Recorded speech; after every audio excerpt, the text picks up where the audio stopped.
Kupenda ni vitendo, si maneno maneno, ndio nakupa kitengo kwa kufika malengo. Umesiba mapengo kwa upendo Bwana wana singo and see vikao vya sendo yeah. Maana neno nakutuza mama nashukuru umekuza chana mapete nakutunza manana moja wote nakuza inaonyesha isimani All right, so we'll start this. Daktari, how nice to see you. I was just preparing and then we can start.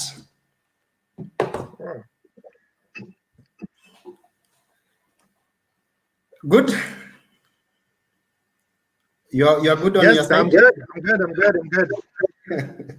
Great. So before we start, maybe I want to explain how this conversation will run.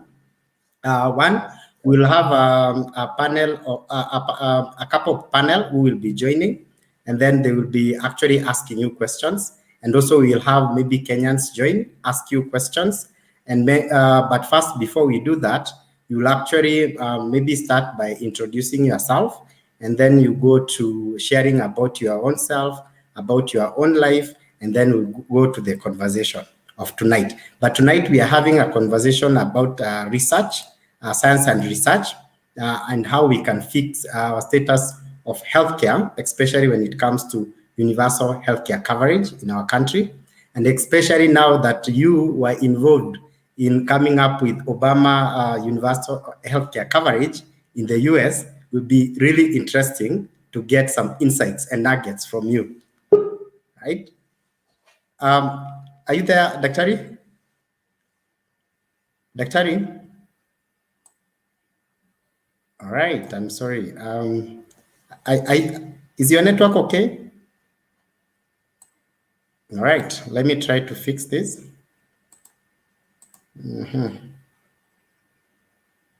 All right, I'm sorry, I lost him. So I'll try to bring Honorable Jeff Kaluyu, and then we can proceed with this conversation.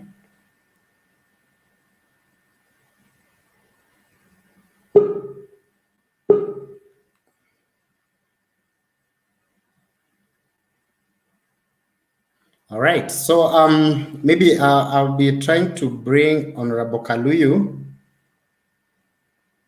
Okay, just a minute.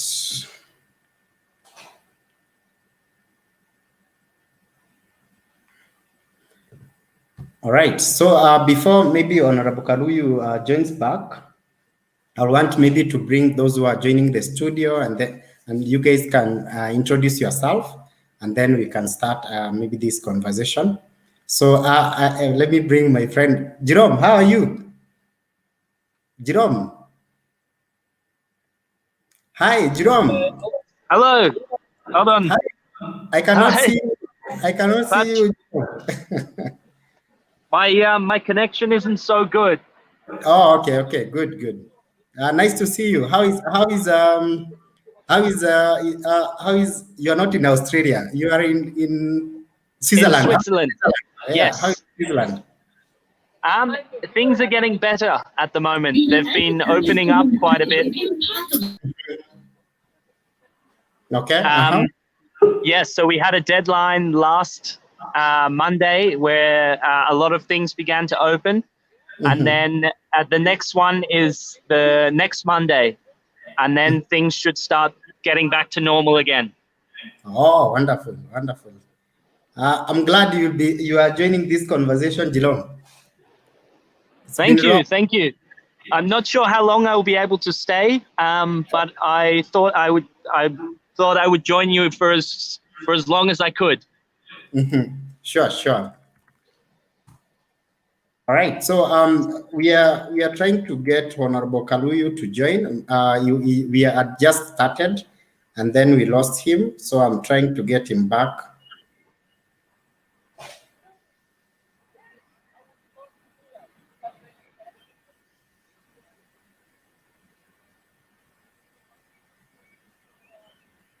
I'm sorry, maybe technology is almost failing us tonight, but I'm trying my best.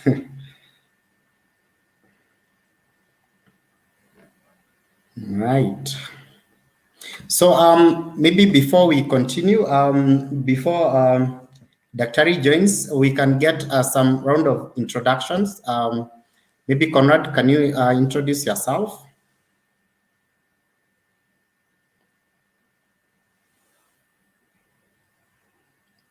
Conrad, are you there? All right. So Conrad has, okay. Also Conrad has some issue. So I think Clara, can you introduce yourself?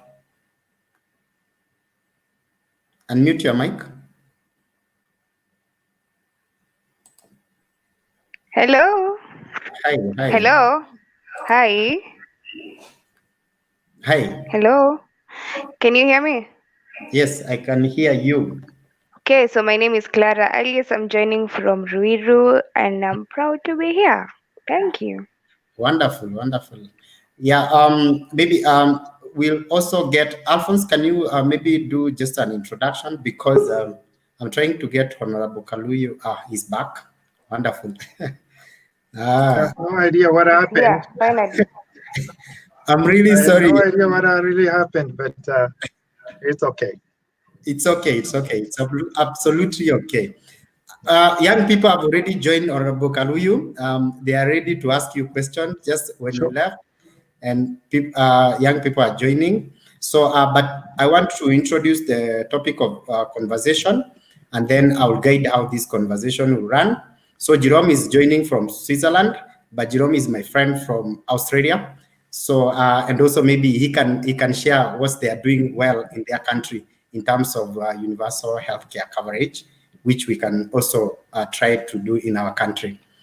So, Daktari, you were actually introducing yourself. I hope I had done service to trying to give a background about yourself. I want to say Honorable Kaluyu is actually a former presidential candidate, 2017. He's also a Wall Street veteran and actually participated on coming up with Obama universal healthcare coverage for the United States. He's also a professor, a dean. He has so many titles, I don't want to go to the details. I'm losing him again. Oh, you're there. Okay, now proceed. Daktari, you can introduce yourself.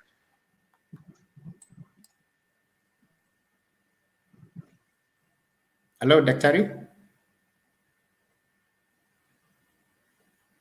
Daktari, can you hear me?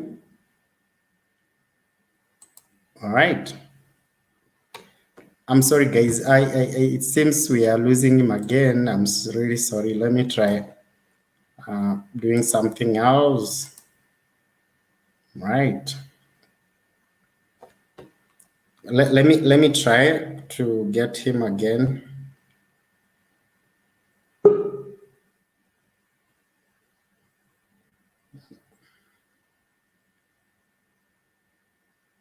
Maybe Alphonse, are you there?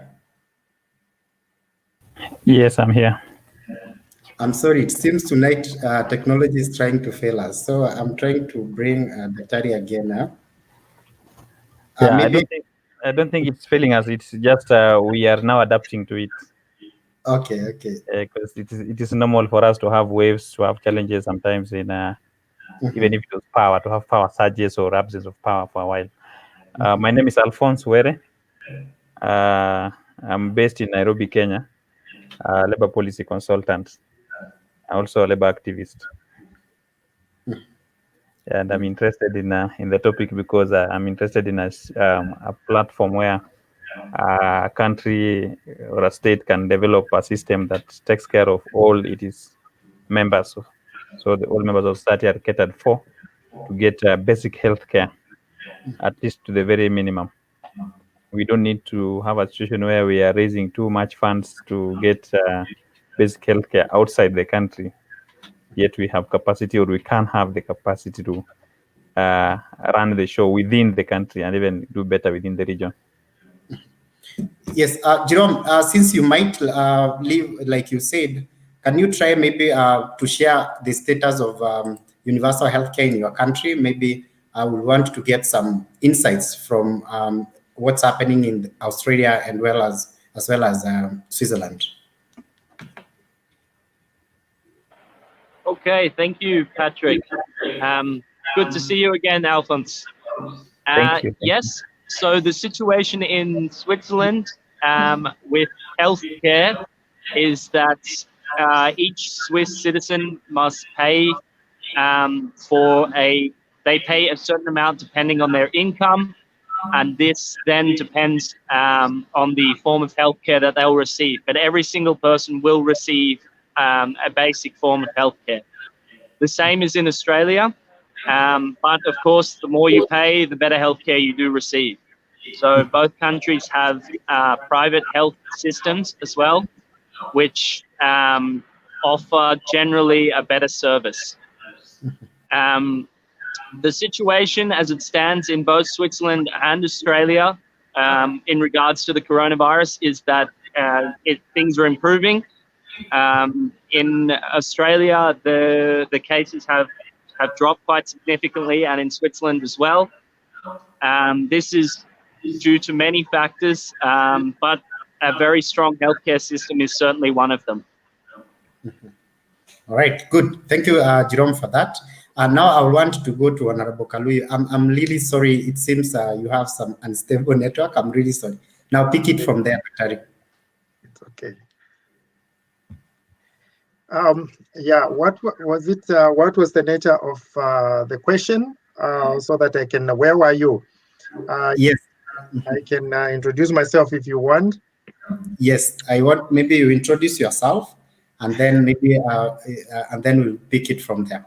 Perfect. So thank you so much for having me in your show, and especially I'm known to be a champion of the young people. When you're being interviewed by the future, that is really when it sinks, because it's really the future here that I'm looking at.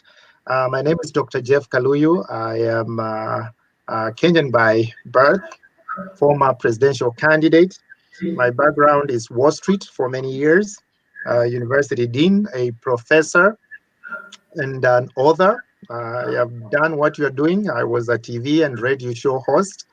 And I am really, you know, in terms of education, my PhD is in health policy and research, specialized in HIV virus. And so I'm pretty familiar with the current environment of virus transmissions and communicable diseases. Really, I had to accept this because this is from particularly young people, not from the mainstream TV and everything else. So I'm here to build the young people, answer the questions, and encourage them, knowing that they always have a champion and they are not left behind. Wow, amazing, amazing. Thank you for that, Dr. Now, Dr. I want maybe now you can go briefly to your own history. You can tell us about your own life. You can tell us about your challenges, your achievement, especially now when you are the former presidential candidate. You can also share that in terms of being on a big stage, how it felt and how it has shaped your life. Well, right now, as I'm speaking from Washington, D.C., in the United States. And I will tell you how I happen to be here as well. I was born in a small poor village in Kenya, in Kitui County. My biggest dreams as a little boy were those of my grandfather, owning a lot of cows and goats, and taking them to the fields to show off the numbers myself, because having a lot of cows, especially the big one that would push the rest in the river, those were my big dreams, because I wasn't exposed. And I will speak to that at a later point, because youth are not exposed. If they were exposed, they would be in a different place. But then going through my secondary school education over there, and I came to United States at a very young age. And having been here for close to 20 years, that would tell you, that was immediately after high school. And I did my bachelor's here in finance and economics. And after that, I went for my master's. That was in Ramapo College of New Jersey. Then I went for my master's in finance and economics, MBA, after which I worked in Wall Street for 6 years through September 11th. That was finance and economics as well at Rutgers University and NJIT. It was a combined program. And then later, I did my PhD in health policy and research at medical school, University of Medicine and Dentistry of New Jersey, where I specialized in health matters to do with communicable infectious diseases and specialized especially in HIV. After all my growing up and going through the challenges of a young person in Kenya, I mean, simple things like you're hungry. Nobody addresses those things. Youth are always hungry for no reason. And if you don't address that, they will not listen to what you're talking about. They are through the challenges of youth being not considered as a knowledgeable part of the community or society, facing challenges of sometimes lack of education. I had to, fight for my space. So my background has built me, and it's especially the youth generation. Having seen that Africa has over 75% youth, it is the most youthful continent in the world, and therefore they are the future. Because the older generation is going to pass. There's no question about that, and time does not stop. So the next generation will be the youth that is alert on the way they think, the way they are coached, the way they are trained, is the way we are going to have our future, and there is no escaping it. So that background motivated me to be a champion of the future. And part of it was to have to represent the voice of the youth. And if you remember in my campaigns, my vice president, instead of talking of the youth and giving them food and trying to entice them with a few shillings here and there, I actually chose my vice president, Mutiora Kariara, from Kawangware, which is one of the slums, as my vice president. And I was able to show that youth only need a chance. And once they can get the chance, they can actually prove they can be able to do the rest. He was able to prove that. The Kenya accepted him. And we had one of the spirited campaigns. Out of 19 candidates, we ended up fourth in the second election, 3 spaces from the State House. And I still believe I still won because I think they needed to recount.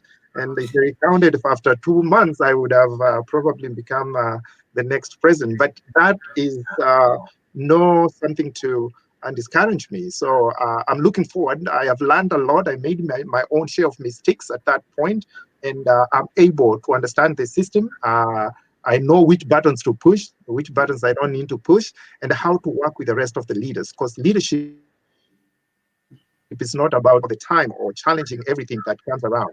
It's about the ability to work and be able to use the power to gain what you need and advance the people's lives, change their lives. So you can be sure next time it happens, and I'm hoping very much in 2022 we hope to be in the game. But if when I be the next president, I will be going to that State House thinking about the youth and waking up thinking about the youth. Wow, that's amazing. That's a really wonderful story. Daktari, tonight I just want to call you Daktari if you allow me. That's okay, call me Jeff. That's okay. Because today you are wearing a different clothes, so I really want you to use that title, Daktari, for you. Maybe now I just want maybe you to share from a scientist point of view as yourself, especially when it comes to the crisis of COVID-19, what's happening in the world. Maybe can you share in terms of management and in terms of Africa and our own country, how are we faring and what we should do? And then our panel will ask you questions on that COVID-19 pandemic.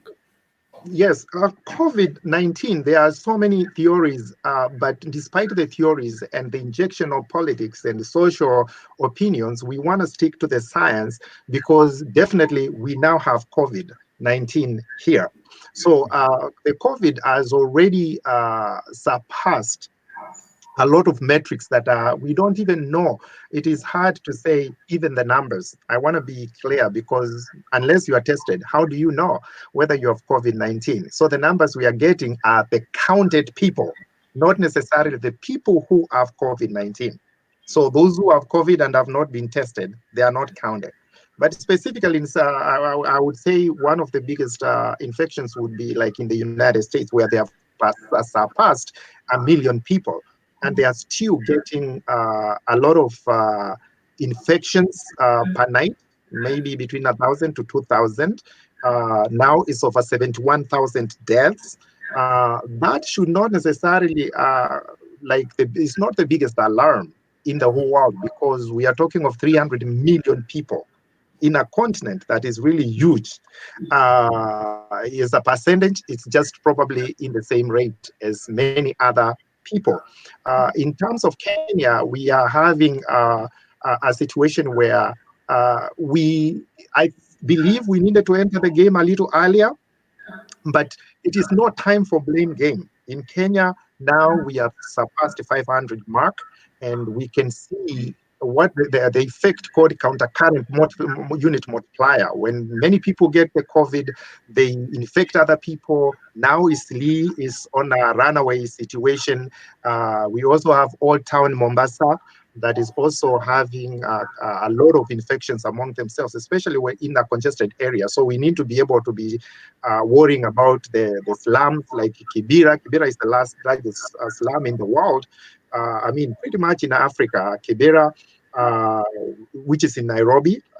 So we want to worry about Kawangware, Kibera, Isili, where there's a lot of congestion and the people are in close quarters. And in that situation, they can infect each other a lot. But we need to look at Africa as a whole, because you mentioned Africa. Africa is in a very special situation. I wouldn't say as special, but it is unique in a way. Africa has 1/7 of the world population, 1.2 billion, expected to double in 2050 to be about 2.5 billion. But a seventh it translates to a quarter. From a seventh, we own a quarter of the world diseases. And only 2% of the doctors of the world are in Africa. So you can see we have a lot of population, a seventh of the population, but 25% is the disease burden. But the doctors are very few. So our approach to healthcare, which we can talk a little bit later, will be a little bit different.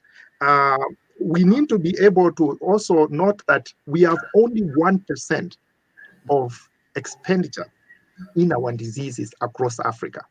That is not acceptable. I would like to see it raised, but with those statistics, we need to understand where the need is, what our problems are, before we apply any solutions of trying to close down, lock down. We need to understand the statistics of health in Africa, and that's we own it. If we need to use doctors in Africa, can we really do? Because we don't have them. So what are the next strategies? So yes, COVID-19 is a real disease. I have seen it kill. It kills. It affects your lungs. There is the science of it in the lungs.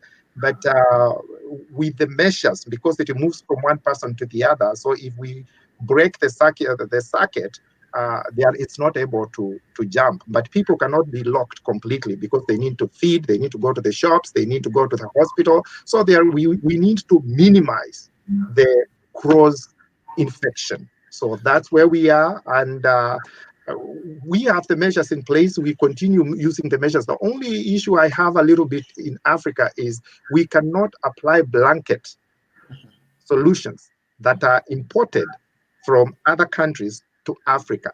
Yes, they do work, but how can we tailor them to fit into the social construction of health in Africa? Because UK may not have Kibera. Isili, you know how things work. So we cannot apply solutions that have real good platforms to fight disease to a place where the structures are absent completely. So that's where we are in Africa with the world with the COVID-19. But we need to continue pressing forward with the measures that are required, and it will eventually, like any other disease, it will pass through. We need to be starting to, ignite our engines to see how we're going to deal with post-corona environment. All right, wonderful. So I want to maybe bring panels to ask you questions, but I really urge you, please you be brief on your question, because I want Daktari to handle so many things tonight, so many topics. So we want to use him as a scientist tonight to help us understand all our healthcare status. So maybe we can start with Conrad, then we go to Wekesa, then we go to Alphonse, then we go to Jerome. You can ask your question to Daktari, but please be brief. Conrad? Conrad, are you there? I don't see her. I think it's the lady. I don't see her picture. Oh, I think it's coming. Conrad, are you there? Conrad? All right. So can we go to Wekesa? Wekesa, can you ask your question before Conrad fixes his issue? Conrad? Okay, so let's move to Wekesa. Wekesa, please. Yeah, my name is Wekesa Eric. I'm in your eastern part of Kenya, specifically Machakos County.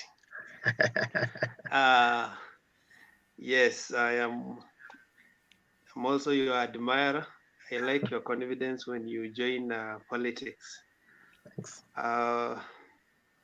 And I'm speaking carefully because you have said you are the next president, and I don't want to spoil my CV. Maybe I could get opportunity in your cabinet. My question will be, now that you have tested the arena of presidency, I think you stand as an alternative government, because even our supposed to be opposition are more silent. So my question will be, what is your scorecard you can give this government in terms of handling COVID-19, in terms of the interventions, in terms of research, and in terms of giving us information? Are they giving us the right information? Are they doing what is necessary for the public? Okay. Thank you, Wekesa. Okay, so that is a very important question, because the purpose of the government is first to make sure they are trusted by the people. That's very important, because I follow what is happening.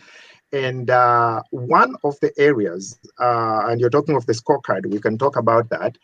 One of the areas that I would like to see the government of Kenya to work on is an area of opportunity. I have to be careful with the words. It's an area of opportunity, is transparency, to make sure that what is being communicated is based on facts, and there's no information that is not being given. Now, I'm not saying the government is not giving all the information. I'm saying that people, when you read and you hear people talk, there's a feeling that they are not getting all the information. In fact, if they could be being given all the information, the issue here is the government needs to build that confidence to the people, that, and it is historical in many ways, and that is why I think the governance in Africa and in Kenya needs to be taken very seriously, because the minute the people do not trust their governments in Africa, they cannot pass through any information, may it be health, may it be planting seeds or farming or anything else, because they always feel, I can't trust that information. So I would like to see our government as an area of opportunity to really work on the area of building confidence of the citizens, so that citizens can believe what the government says, because it is obvious. And I saw CS Kagwe say that people go to buy one sausage and they buy 2 beers, and they go another place, one sausage, 2 beers. Really, that is not a good behavior. But why are they doing that? Because there's a group of people, may it be in social media or may it be in anywhere else, saying that, oh, Corona may not even be there, or they cannot see the value. So the government needs to work on value addition in communication. Communication is very important. And I have written that on social media, on my accounts. I have said that. And I say that from a perspective, not a political perspective, because I'm a social scientist as well, behavioral. I understand how people follow instructions. If people do not see the value of something, and it is not what you say, it is not whether it is good statement. You have seen the same things you say and a comedian says, the people laugh at the comedian, but they don't laugh at your joke, even though it's the same statements. Because the way you persuade people, show them value, it is what at the end of the day will come to a point where people can follow instructions. So I need Mutahi Kagwe and the government to use social scientists, because we study these things for a reason. There is a way to communicate to people. There is a way you do social construction, needs assessment, understanding people's culture, beliefs, attitudes, and religions, and also building the capacity with the communities, with the elders, with the chief, all those people, because you may have good information, but if the people do not, the stakeholders do not buy into it, your information will not go far, and fight of the communicable diseases like HIV, like coronavirus, may be slowed down. So in the scorecard, they at the moment, and I know they are learning, they are doing the best they can. I just think the best they are doing is not enough. So there is an opportunity to improve it to an A. So let's give them a C so that they can feel challenged and they can improve to a B. And I want them to come to an A grade. I would like to see them include youth. 75% of Africa is youth.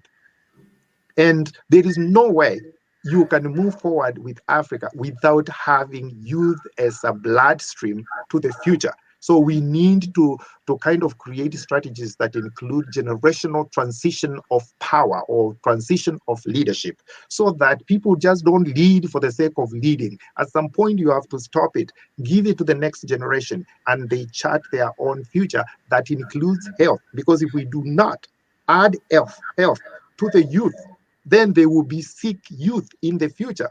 They will not be able to lead us correctly, because an unhealthy population is a very unproductive population. Awesome, great. Thank you very much for that answer. I want to move to Alphonse. Alphonse, also please ask Honorable Kaluyu your question and be brief. Maybe before I ask, I want just to understand what he means by youth, whether it is an issue to do with age. If it's age, what is age bracket are you talking about? By law in Kenya, youth goes up to 35.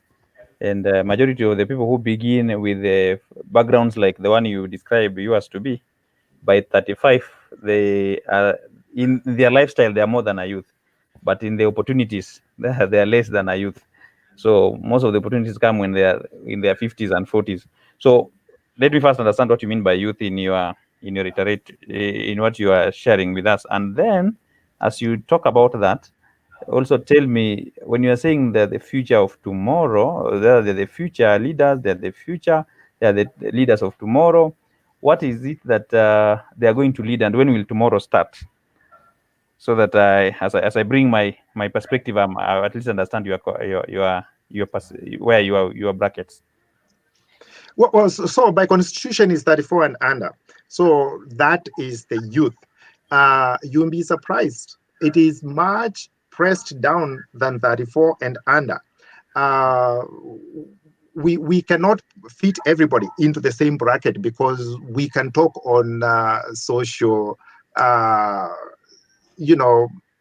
psychotic issues, like psychological issues of where the youth begins, because you can still have a 22-year-old who had to grow very fast because they were an orphan. and they think differently. They are responsible for things that people who are in 50s, 60s are responsible for. But if we go by the definition of the Constitution 34 and under, we are talking of the youth that is, in the university, actually, and and under. We are talking of 14. Once you leave primary school, and we are talking of children, school children, there is the youth. Once you are finishing your teenage years, and then through 20s, especially the people in their 20s, after you are able to influence decision, which is voting, which is 18. So we can put a lot of arsenal in our influence between 18 and 34. There will be what we call the bell curve. On the end, 34 will be few. And in the early 18s, there will be few. They don't even care. But there is a bell curve that you can easily see about 26, 27.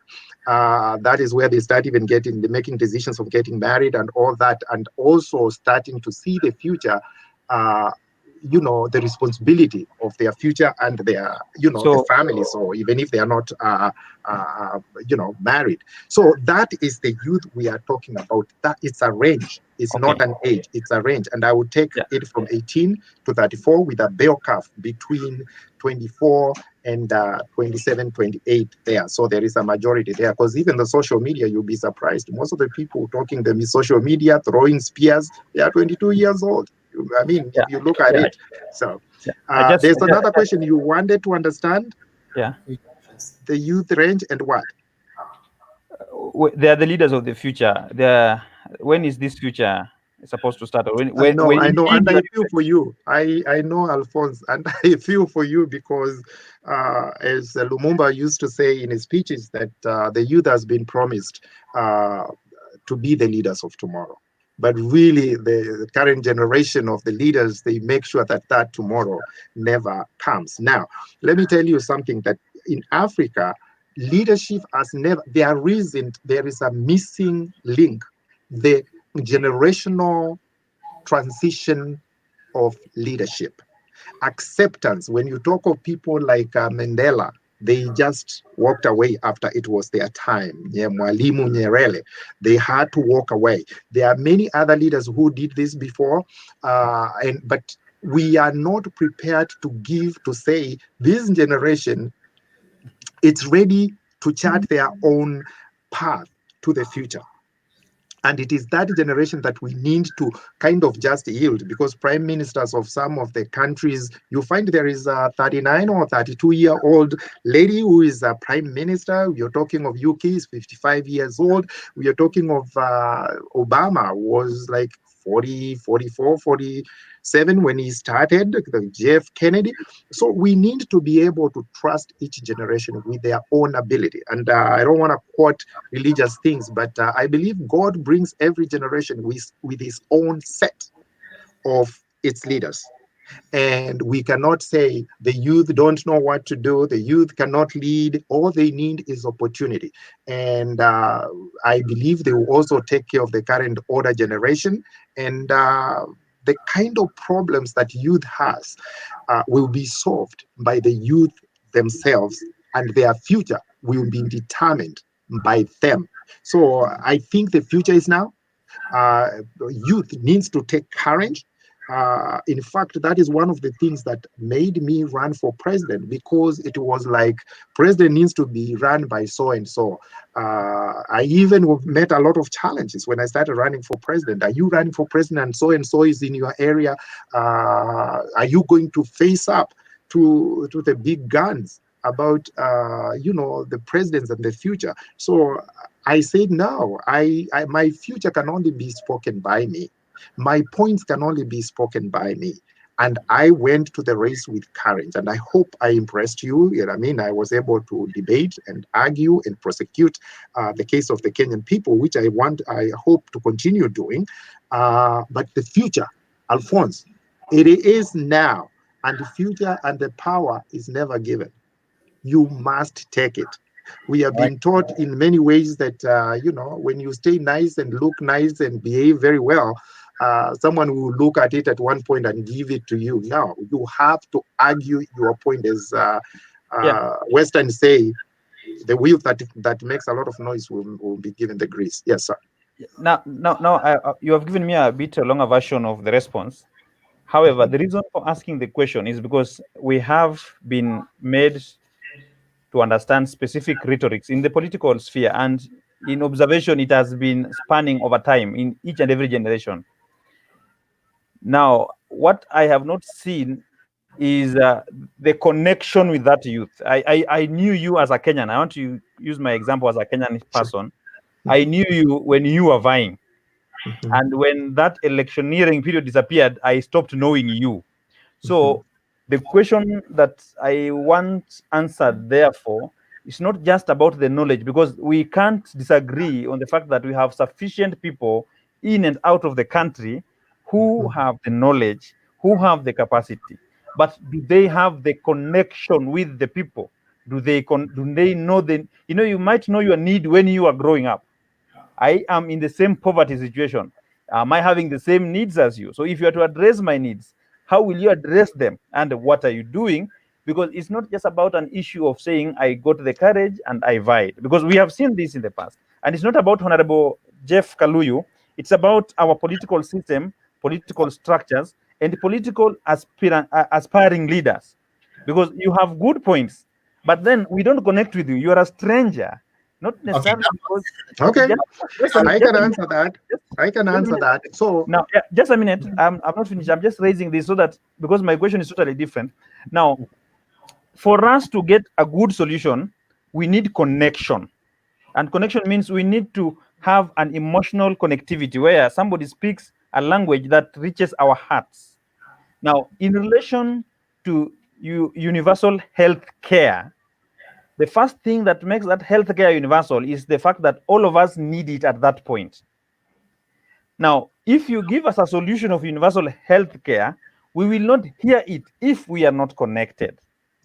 Now, I want to hear your response on how should we administer universal healthcare with a connection to the population, not just to their issue that they are sick or they will need the healthcare. How do we connect to them so that they easily understand what we communicate to them? Okay, that's a very good question. That's wonderful, and I like that, because one of the things is that I need to correct is that after elections, I wasn't there again. Actually, I have just left Kenya just before the borders were closed. I think I average about 4 or 5 times trips, because I still maintain my working connections and projects that I had, because I have to work the rest, because I'm not in the state house right now. I work internationally. So I not only that I created projects, and let me say at this point, immediately after the elections, we created UCP, which is Unified Change Party. We through that platform, I was able to start GIS, Geographical Information Systems, where we can analyze disease, we can analyze people, place, and time, which is demographics. I opened Dr. Kaluyu Youth Resource Center, where youth can be able to be exposed to different things, because I believe exposure is a very big thing for the youth. If you don't know what to produce, how can you even advance anything? Because I see a lot of counties trying to train youth, but then you give them computer knowledge. So what are they going to do unless they know the need? Unless they know what you need in your house or exposed to the city, what are they going to manufacture despite all the skills? So exposure is very important. And then I have Dr. Kaluyu Women Empowerment Center. I visit primary schools, and I always, we do connections with the pencils, the rubber stamps, only 5%. And I would suspect maybe you are a college graduate or something, but only 5% of Kenyan population is educated, college educated. The rest of the group is out there in the streets, in the cities, trying to hustle and try to find things. So I connect with them. I understand Mubuka, what they do. I want you to be able to follow my Twitter at Dr. Kaluyu. I want you to be able to follow my my Facebook, it has all the pictures of what I have done, and I'm very extremely active in it. So I have done a lot of things not because of politics. I don't do this because I want to be a president of Kenya in one day. I do this because I was called for leadership. Those who are not real leaders, you know what they did? They cut and ran, because it's costly to do these things when it's off season. But I do it not for the position part of it. I want to change lives. I am with them on the ground. I need you to follow me more, and you are youth. I need to challenge you so that you can be following. And you use evidence-based when you do things. And this is what I like about, dealing with the youth. I challenge you. I model you to be something. So you have missed a big part of my work. And also that point, I don't do it because of the leadership. I do it because I want to change their lives. If I'm done today and God decides otherwise in my journey of life, I want to be able to say, I changed people's lives, and I have done. People have gotten employed. People now know GIS, programs of where the girls going to university, instead of going to find money in an appropriate manner, they can do certain things through the women program, and the US can be able to, or other countries can be able to buy those shoes, and those shoes can pay it's only $2,000. It's not as much. 200,000 is only $2,000, and you can be able to put in that, and they go to school by doing things of their own instead of quick back. So there's a lot of things on the process, and I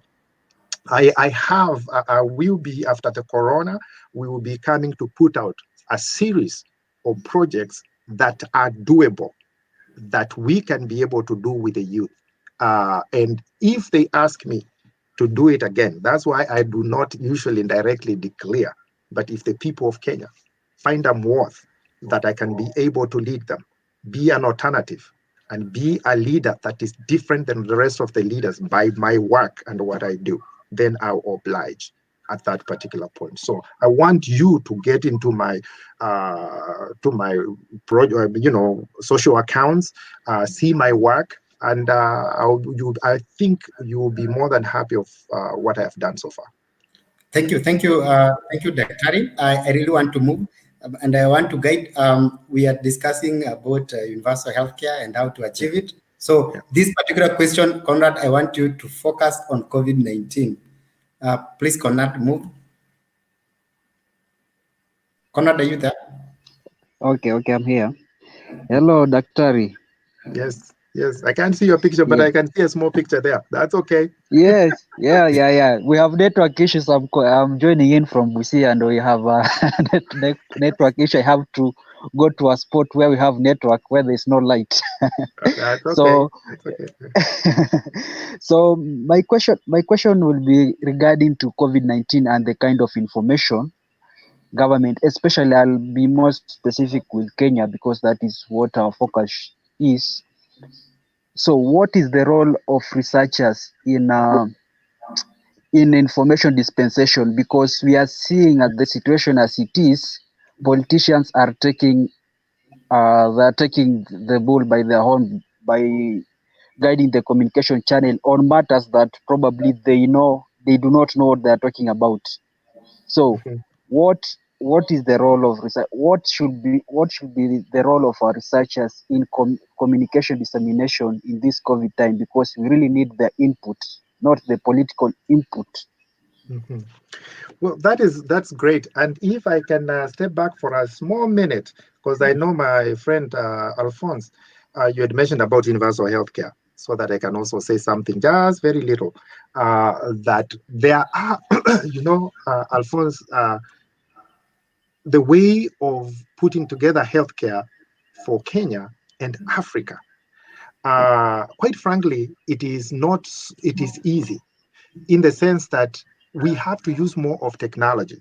We cannot be able to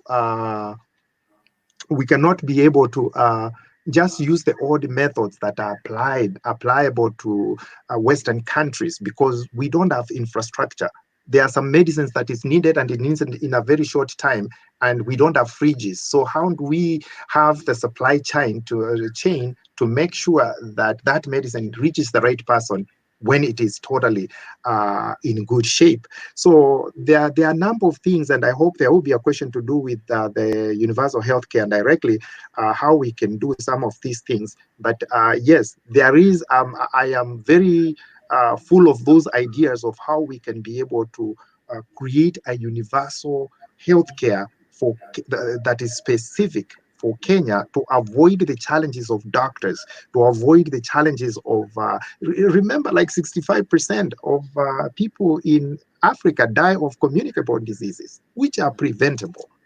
How dare we? So Sure. we are going to have a lot of those. Now, let me talk about the researchers, the role of a researcher. So I'm going to defend researchers in many ways, because I believe strongly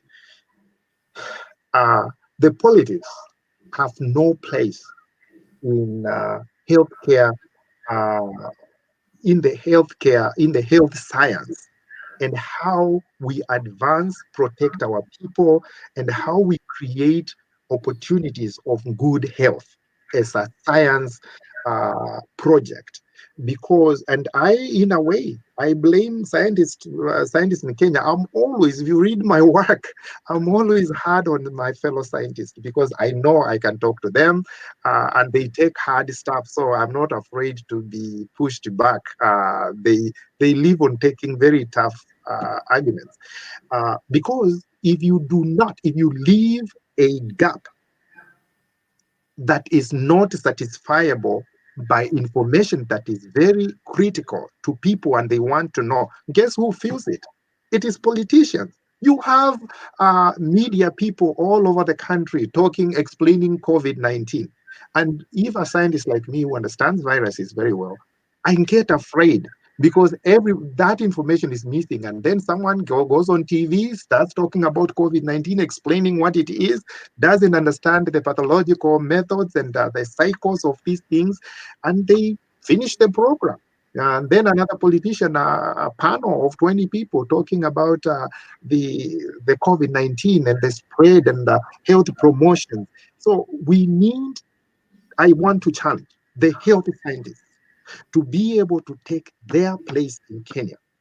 And sometimes, and it is, I confess, the research science is not really funded in Africa as such. I want to challenge the government to actually, to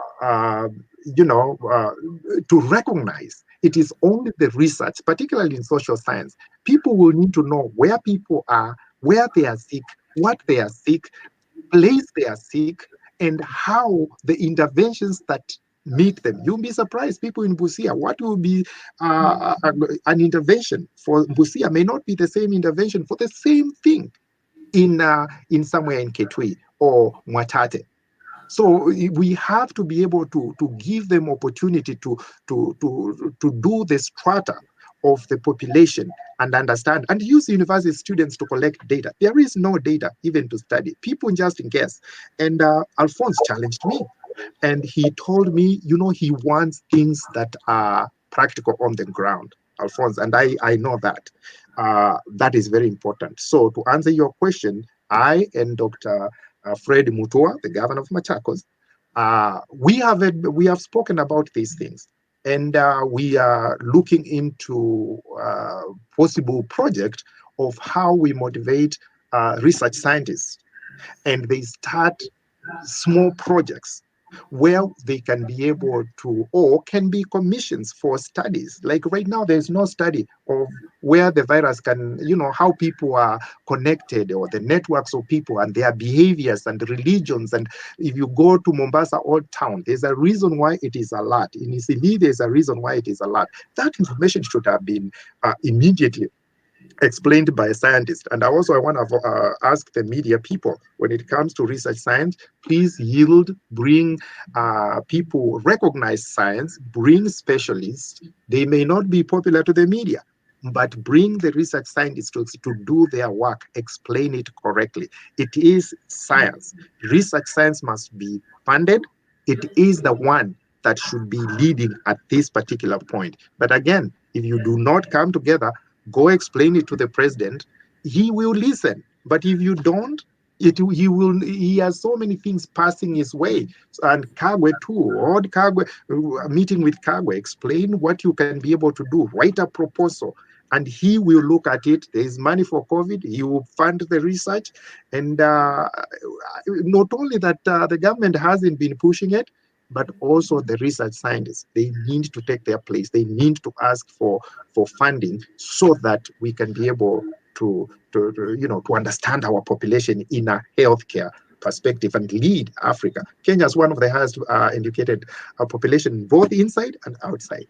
So we need to use the brains. What is the use of walking softly through the life and then you die? You just go through it and do what you can, make the Africa lead and research and make it work. Collect data. Let's be the database for Africa.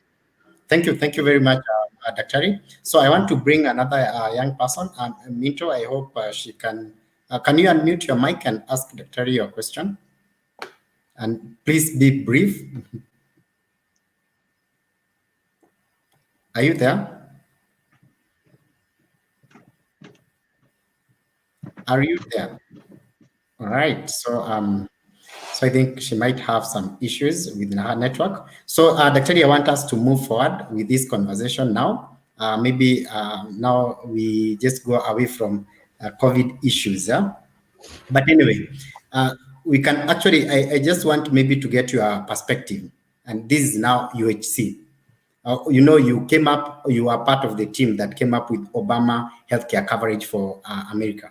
So in our country, maybe can you share with us what practical steps we need to make to achieve UHC, maybe in the next 1 year or a couple of years? Oh, thank you. And frankly, I would like to be part of that universal healthcare formulation. In the Obama one, in the US, there are structures of platforms that are available that enable healthcare. We were able to construct healthcare around those because insurances are firm, they are funded. There is research work, which is part of the universal healthcare. Research needs to lead the way because it's evidence-based. There is electricity everywhere. If we have to do vaccinations, the vials, they are kept in a cold equipment that can keep the vaccinations as long as you want them. And then there is good funding that will enable people send in their communities, and they can be able to do civic education and health prevention, because really Obamacare, even the government funded free healthcare exams that are free, because you have to know the status of your health yourself constantly so that it can be able to work. When we translate that to Africa or to Kenya, it may not be entirely applicable to Kenya. The reason is that we do not have the structures in place to be able to do that. Rwanda is trying as much as they can because they created the drone system where they can deliver blood in the places of accident or in the rural areas, or they can that what we call the supply chain. They can reduce the time of receipt of the medicine from where it is needed, if it's Nairobi to Kisumu for an accident or for vaccinations. If there are many kids who needs to be vaccinated and then we just imported some medicine, it doesn't stay good forever. Like vaccinations, they expire very quickly. So the way they come to our country, the way they are transported, they reach the actual person, that infrastructure is missing. So we need now you see, when you talk of health, universal healthcare, three things must come to mind. 3, 1, cost. 2, quality of care. 3, access. Access, and I may talk of a fourth one, but it's not a major trifecta or one of the big 3. We talked of quality, cost, and access. Then the fourth one may be enabling factor, because you can have insurance, but you have bus fare to get to the hospital, And even though you have healthcare insurance, you may not be able to come from Kawangware to get to town to be treated. And that is a different auxiliary.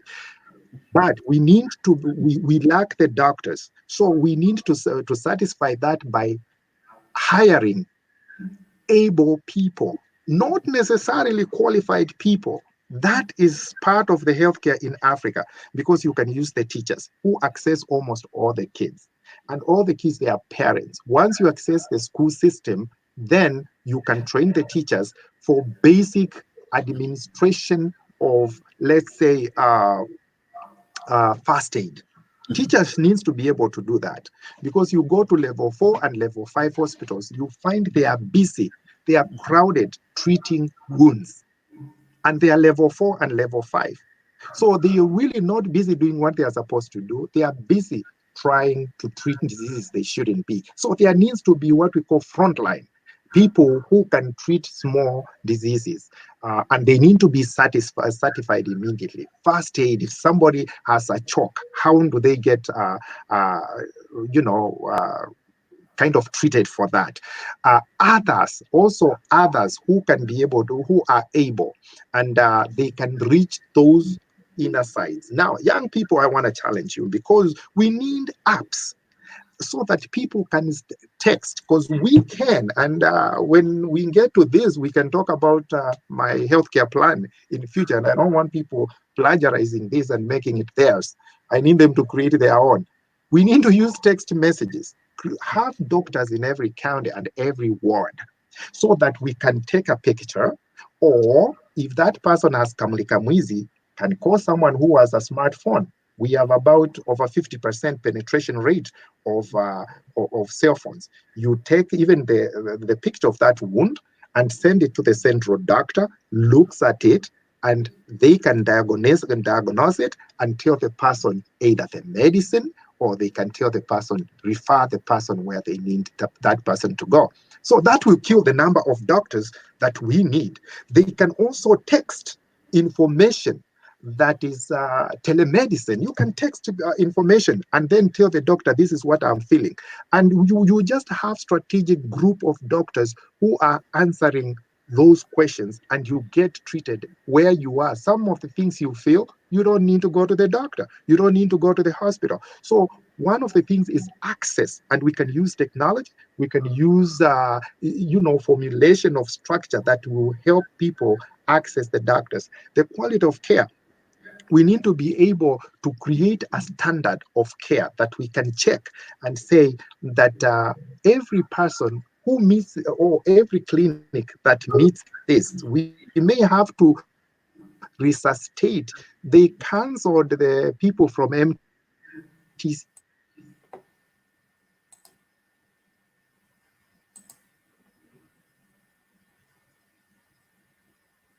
Yeah.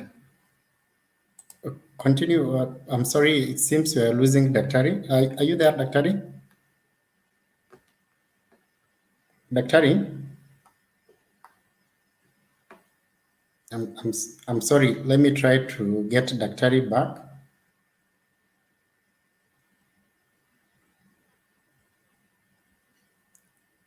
All right. Daktari, are you there?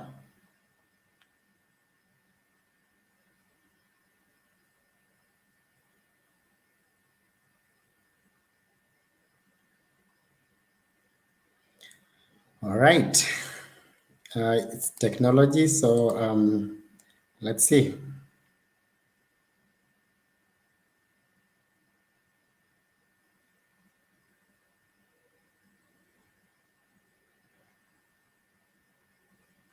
Yeah, maybe Wekesa, I can go to you. Maybe you can, Wekesa, are you there? Maybe can you maybe continue giving your perspective from what we are hearing from Honorable Kaluyu in your own perspective in terms of what he's sharing about universal healthcare. But I think he's back, so just hold on. Yeah. Okay, let me finish. So we need to be able to use the technology, and the youth, they are good at this stuff. So we need the youthful doctors to take your part. You take your position and you're good in texting. Not everybody can text these things in an accurate manner. We can also use gadgets that can see how you sleep and measure all of that. So, and I'm sorry again.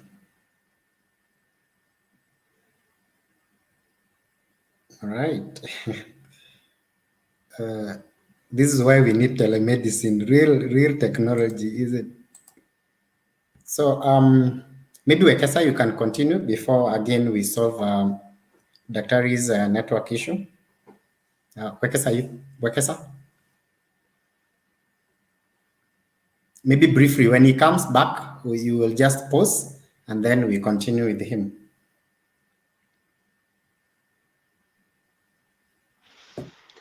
Yes, I think I'm not an expert in this field. I was here to ask questions. But the one thing I know, 2018, the government had rolled out the universal healthcare, and I think they came up with at least 3 to 4 counties as pilot counties. This included Kisumu, Isiolo, and part of Machakos. So actually I wanted from Daktari, who is interested in that field, to give us the perspective, whether he understands where the government has reached in terms of the pilot project, and whether the feedback is right and we are ready to roll out, because I know it's part of the Big Four agenda. Healthcare is part of the Big Four agenda for the current government. So he's back. I'm sorry. Yeah, so I can finish that question so that you can go to the next question. I want to challenge Alphonse, Wekesa, and the rest of the young people in the country. I need you guys to develop applications. It's all about data. If we can create applications that access the people, that will be very important. The quality of care, we are going to create standards of making sure that you can be checked. Every year, there is yearly check so that we know your health status. And once we follow the data, we can be able to treat you for things before they happen. Preventive healthcare is very big. Instead of loading the healthcare systems, with emergency room visits and all that kind of stuff.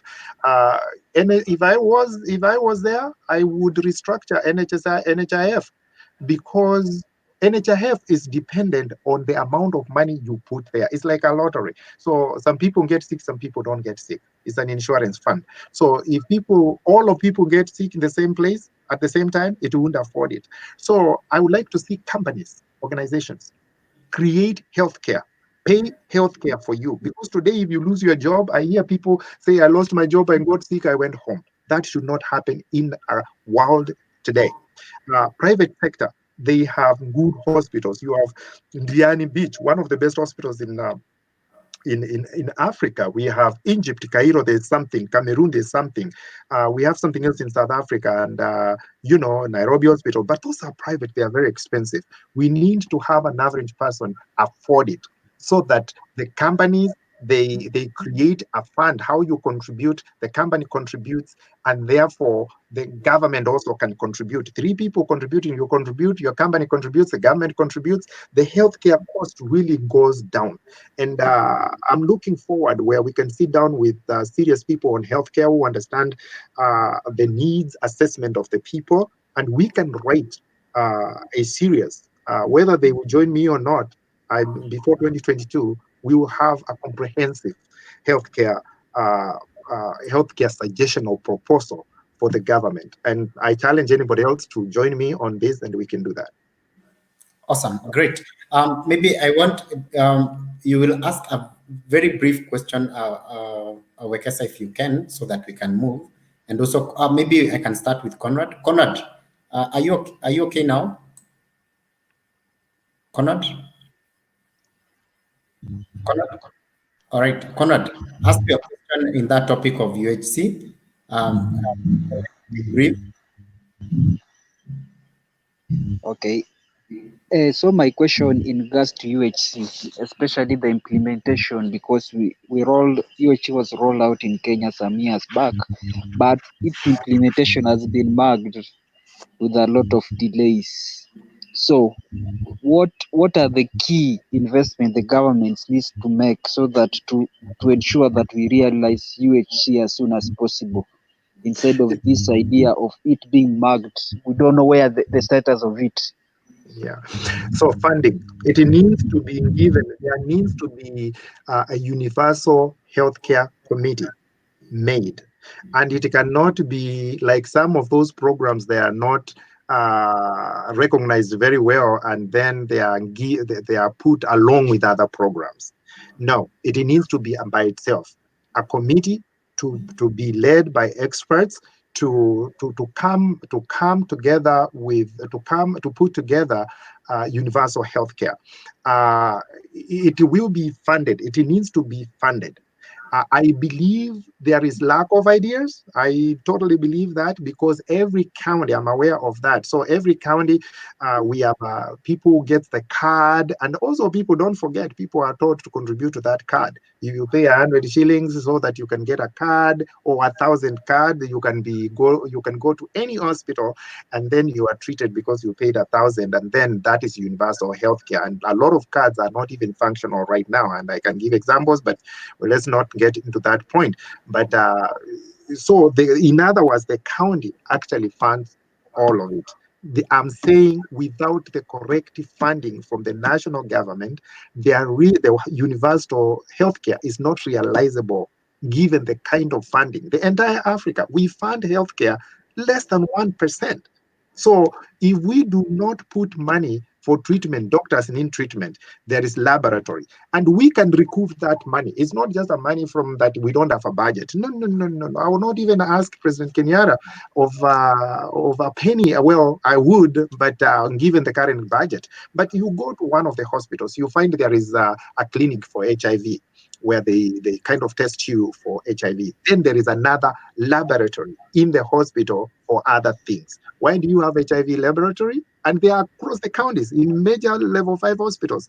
You find there is separate laboratories, and the same doctor will send you to HIV place, and then the HIV clinic will only see like 3 people a week. Why don't we have integrated systems? But you find in many of our counties and in hospital and healthcare systems, what we have is that there's a lot of funding from NGOs and foreign organizations. So people would keep things that don't need to be there just for the funding. So we can restructure the current healthcare system. We can cut cost by almost 50%. And that 50%, we can put it into the universal healthcare so that people can have the correct insurances. And those insurance, we can also remember a lot of government hospitals, they may not have the technology and the equipment. So the people with the equipment are private hospitals. So we will need to have public-private, collaboration, so that even government hospitals where most people go can get quality healthcare as much as the private healthcare system. So it is doable. It is getting to do it immediately is to give a commission or a committee that will deal with universal healthcare for the entire Kenya, not for Machakos, not for Nairobi, not for Mombasa. No, universal, and people can be able to access those. And we work with companies. Some things will have to be pushed to companies so that they can be able to insure the workers. Even things like disability. Once you get sick, you go home. He was sick, alikuwa mgonjwa, and then he went home.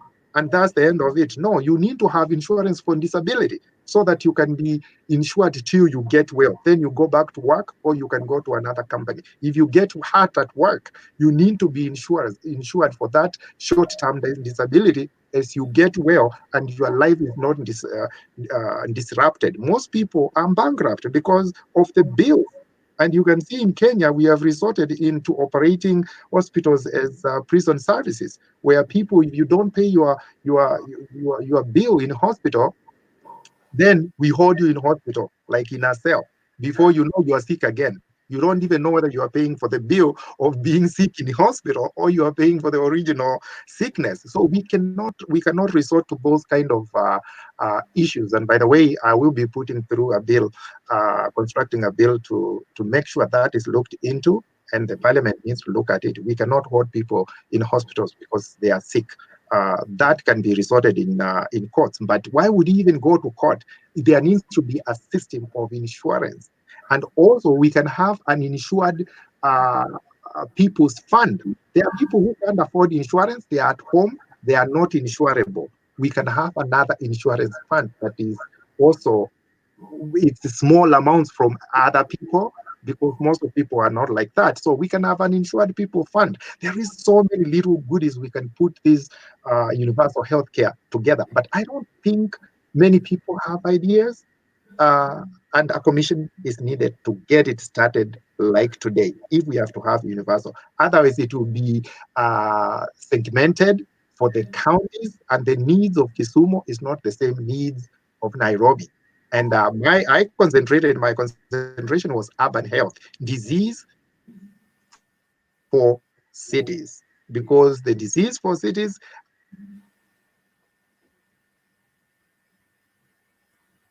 All right. I'm sorry. It seems like we lost again, Dr. Dr. Are you there? I'm sorry. All right. Maybe Wekesa, you can continue. You are making your point before you came. You came back. Wekesa. Okay. Oh, Before. So I was just saying the disease for cities is not the same as disease for rural areas, and we can finish at that, but we can start it now. We want to ask President Kenyatta to put a commission. We will have universal health care for him in a couple of months. Great, awesome. Wekesa, do you have a quick question for Dr. before we move? And also we go to Alphonse in that subject. Can you unmute your mic, Wekesa? Doctor, I'm saying that universal healthcare is still a new concept to us, and so that Kenyans may understand. We have seen even disparity in terms of handling COVID-19. Can we say that the way the countries who have implemented universal healthcare have better tackled this COVID-19, and their citizens have had attention better than us? Maybe that's why Kenyans are even trying to avoid to go to be tested and to be put in quarantine because of that insecurity. Then how comes America has implemented universal healthcare and we still have the issues of discrimination in terms of handling COVID-19? That's a very smart question. You seem to be aware of quite a bit of what is happening around the world. It is true. Yes, the countries that have a better universal healthcare, they're handling the COVID better. Why? Because those countries, and I've traveled in those countries, they are not afraid to go to hospital. Recently, I saw people don't want to go for testing, because if you go for testing, then you'll be told you need to pay for it. It was great news when I had Mutai Kagwe, the CS, say that the government will take over the cost for. That was a big relief. Now people can be able to do that. But that relief, it costs the government. And, it's another argument whether the money for COVID is there or not. But the countries that have universal healthcare, it means if you go to hospital, what we call the reagents cost money, doctors cost money, and all these things cost money. So someone needs to pay for it. Who gets to pay for it? If government pays for it, they need a budget for it from the treasury. Government is not a business. It does not produce money. So so they have to really either tax you or get money from elsewhere to put it over here. So the COVID, there needs to be measures that add to universal healthcare, so that people are not afraid to go to hospital. And when they stay in the hospital, the insurance can actually take care of it. A lot of times you stay out here with the insurance without having it, just like a car without having an accident. So this is the time the insurances were built for. And with proper insurances, and in connection with the proper preventive measures and pharmaceutical, getting the correct pharmaceutical control of cost of medicine, we can be able to get together and control things like infectious diseases or pandemics like the COVID-19. So, yeah, it is that the countries are doing better, but we can do a universal healthcare. I think I have a lot of ideas in terms of how we can do it in the Africa sense.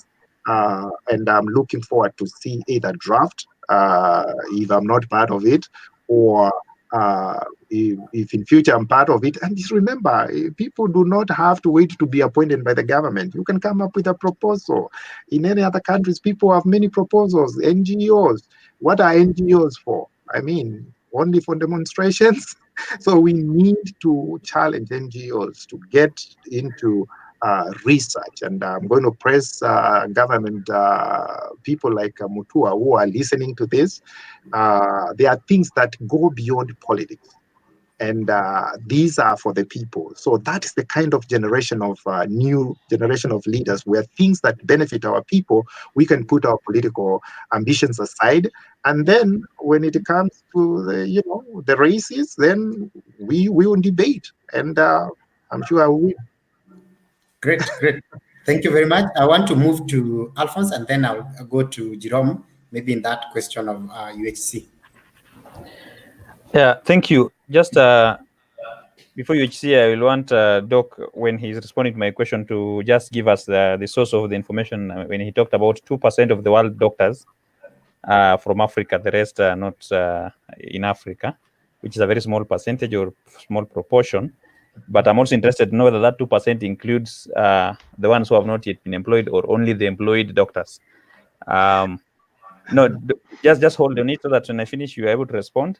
But Doc, I'm also following closely what you are saying. Maybe let me put records clear. At least the 8-4-4 system, I have done all the 8, all the 4, and the other 4. Over and above that, I've done a few other things away from that. But I am interested in addressing somebody who has never even finished the first 8. Okay. So whenever a solution and an address is coming, somebody is listening to us, they were never gifted or had an opportunity to do the schooling system, the formal schooling system, but they are part of our society, and they are the majority, as you are putting it, that only 5% or thereabout have some form of formal education that makes sense post high school. So in the issue of NHIF, National Hospital Insurance Fund, I believe that that is an insurance.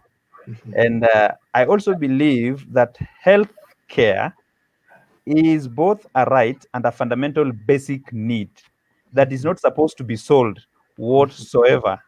So whether you have the purchasing power or not, you must have access. Now, to the point of access to the universal health care, what is the role of NHIF? How should we handle NHIF as an insurance that allows access to this service to all? And where have we got it wrong this far? Very nice. And I like your commitment I can see your commitments towards the healthcare restructuring to make sure it works. That I can identify. So the 2%, it is published, that this is work that is published, that has been debated in panels. I've looked at it. So I know that is the percentage that is about the doctors that are in Africa. And I know where, when you say that active or they are employed, I know where you're going with that. I would think that figure would include all the doctors that are trained and are actively practicing.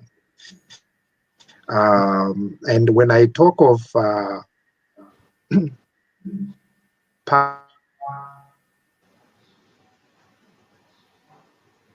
right.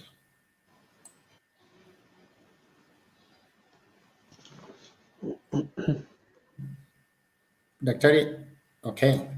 Let me see. Lost Daktari again.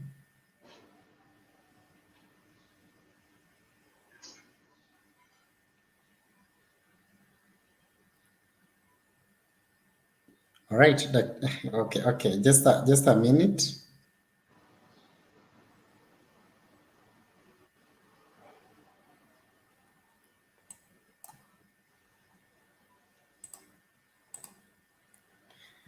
All right, maybe we can continue with the discussion before Honorable Kaluyu joins back. Maybe, Jerome, I'm glad to see you back. Yes, sorry about that. I had to escape from work quickly to make it back home. Oh, no problem. I hope now you are settled, you're good. I'm ready. I'm really happy to see you back. So when Honorable Kaluyu comes, maybe I want you, he's back, so let's get him back. Sorry. I'm sorry, continue. It's okay. So I know when you say, I mean, the doctors are the 2% is the practicing doctors, because that's the only way you can collect data. Because if you're not practicing, then there's no way for them, they can collect data. They can say those who graduated, but are they looking for work either? Because you can be a doctor. A lot of doctors, they went to other things. Not everybody has a calling just because they graduated. So we can only rely on the data of existing. Quite frankly, one of the things that will surprise you is that all the doctors for Africa that are outside, the brain drain, we have more professionals, more research scientists, biochemical engineers, for Africa almost than any one other country or continent by itself, well, our population, because we are 1.2 billion and we are 52 countries or 54 countries like that. So we are saying that the ones who in Africa, and there is a way to entice, and those who we have connections outside, if we formed universal healthcare or we got blessed with sort of leadership, we will make sure the people who are outside, they will come and hold their place inside and help the healthcare. I will tell you, like there's a lot of doctors from diaspora, but when they come to Kenya because of other things that Africa, because of Africa is, kind of infested with a lot of corruption. So they come for 2-3 weeks so that they can go back. But they need organizations that are firm, that will say Kenyatta Hospital is ready for volunteer services. May it be even engineers or anything else, but we are talking of healthcare here. So there can be connection of free medical services or camps. It can be Kenyatta Hospital for surgery. We have surgeons who are coming to visit in Kenya, but there is no plan for them even to help, because most of our doctors, most of African doctors, they are outside. They are not even in Africa, because these countries fish these doctors and nurses. And I'm sure if you are aware, they take nurses away because because most countries' age is like what they call the baby boomer generations. People are aging at the same time. So they come for our nurses from Philippines, from Kenya. Kenya is a big deal for this. They take a lot of nurses and doctors as well. So we can do reverse brain drain, not just for permanently coming. Those who want to come can come, but all those who visit, there is a big deal of those who visit. And because you are from diaspora, they say give me 10% or whatever, and you are like, no, I'm going to spend my evening in Carnival and then go back. So there needs to be those structures. So things like diaspora structure needs to be not a position where it is combined with another desk of another organization, Ministry of Foreign Affairs somewhere. No, it needs to be long-standing, because they have the money, they have the knowledge, and they can contribute even for free. They are looking to do that for free so that they can contribute to their country, but they do not have the enabling factors and the support system, because you need, even if you want to teach, you want to be like someone who is connected already, the teaching system. So you come and visit the organization, they tell you, Kabaranet, they are ready for that teaching and that practical. You go do your thing, you go back, you are happy, you contributed to your country.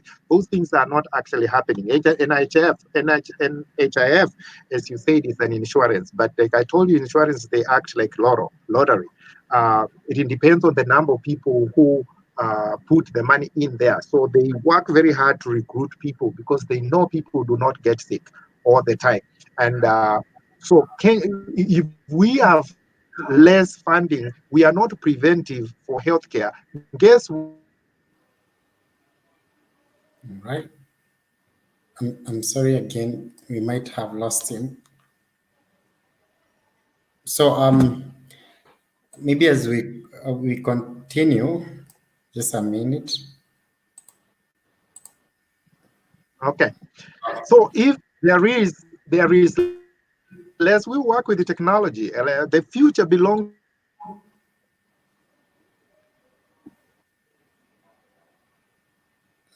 All right.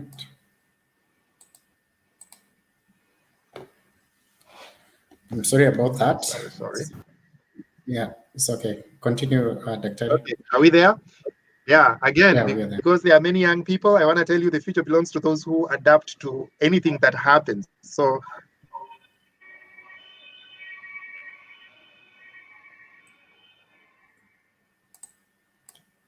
I'm sorry, Dr. Again, we are losing. Okay.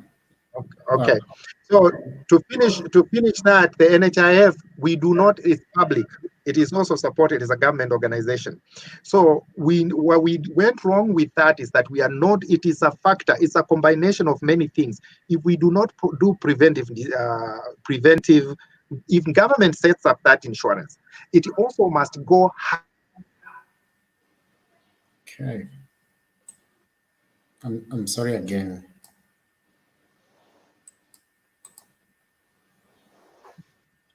So many people do not come to NHIF seeking treatment. And don't forget, NHIF doesn't cover everything. It's 6,000 a year so that you can have the card. But then what if you get cervical cancer? That will cost you about 120,000 at Kijabe, depending on the severity. So, and that takes away from many people. So what we need is proper private insurance organizations and then government contribution. And we need the workers or the employers to pay and force to pay insurance for the people. That lowers the burden. But sometimes there's something we call the corporate responsibility. You don't have to have 100% profit all the time.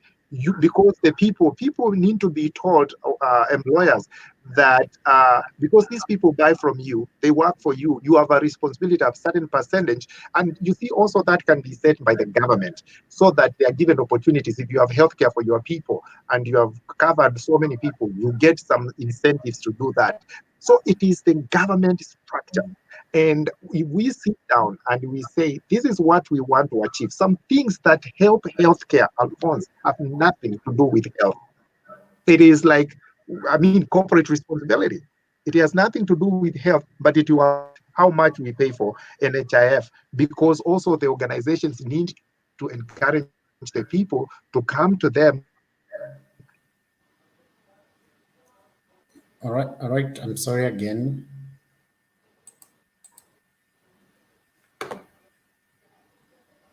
Are you okay? Dr. Are you there?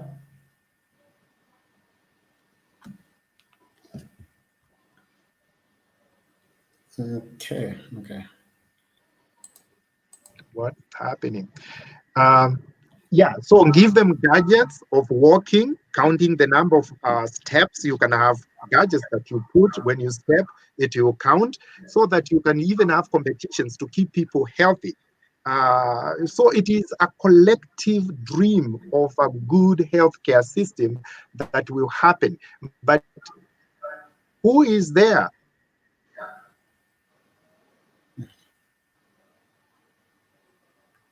I'm sorry again. I'm sorry. Is it Alphonse or the other gentleman who said something very important? It is definitely a collective responsibility for everybody to pull their weight. Education system, our education system, it might be you, Alphonse, it is not set up correctly. The education system, even generally around the world, and I challenge educators like me, I've been a professor. You are taught biochemistry, but you do not understand how it affects healthcare. Or you are taught physics, and you're really good in physics, you become cytotic, but then you don't understand how it connects to healthcare. So there needs to be some generalities, some general education that needs to be given that is practical, so that people can engage on live.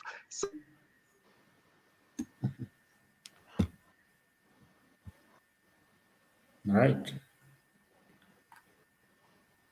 I'm sorry again. So I'll try to fix this. Doctor. All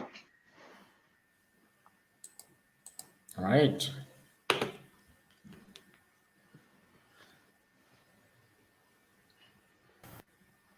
In Africa, we cannot afford to have only specialists because doctors are only 2%.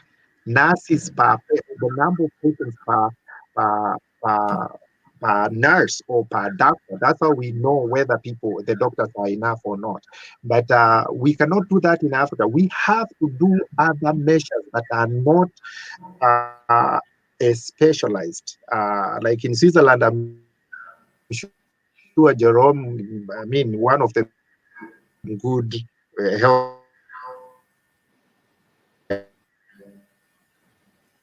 Right. I'm sorry again.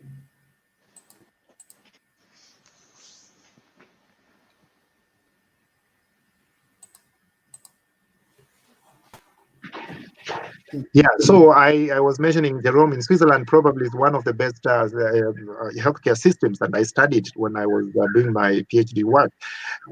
But we have specialists. We have people who have been educated, and the platforms and the structures are there. In Africa, we don't have it. You have to use able people. You remember I said able people to access the people who actually need, because those people, they are not trained. They are just able. You identify able people who can do it. And also you go to the teachers. Have they been trained? No. They are in each village. You can train 2-3 people on the front line of first aid, so that those certificates are there, and that will reduce the healthcare load on the hospitals. So we NHIF is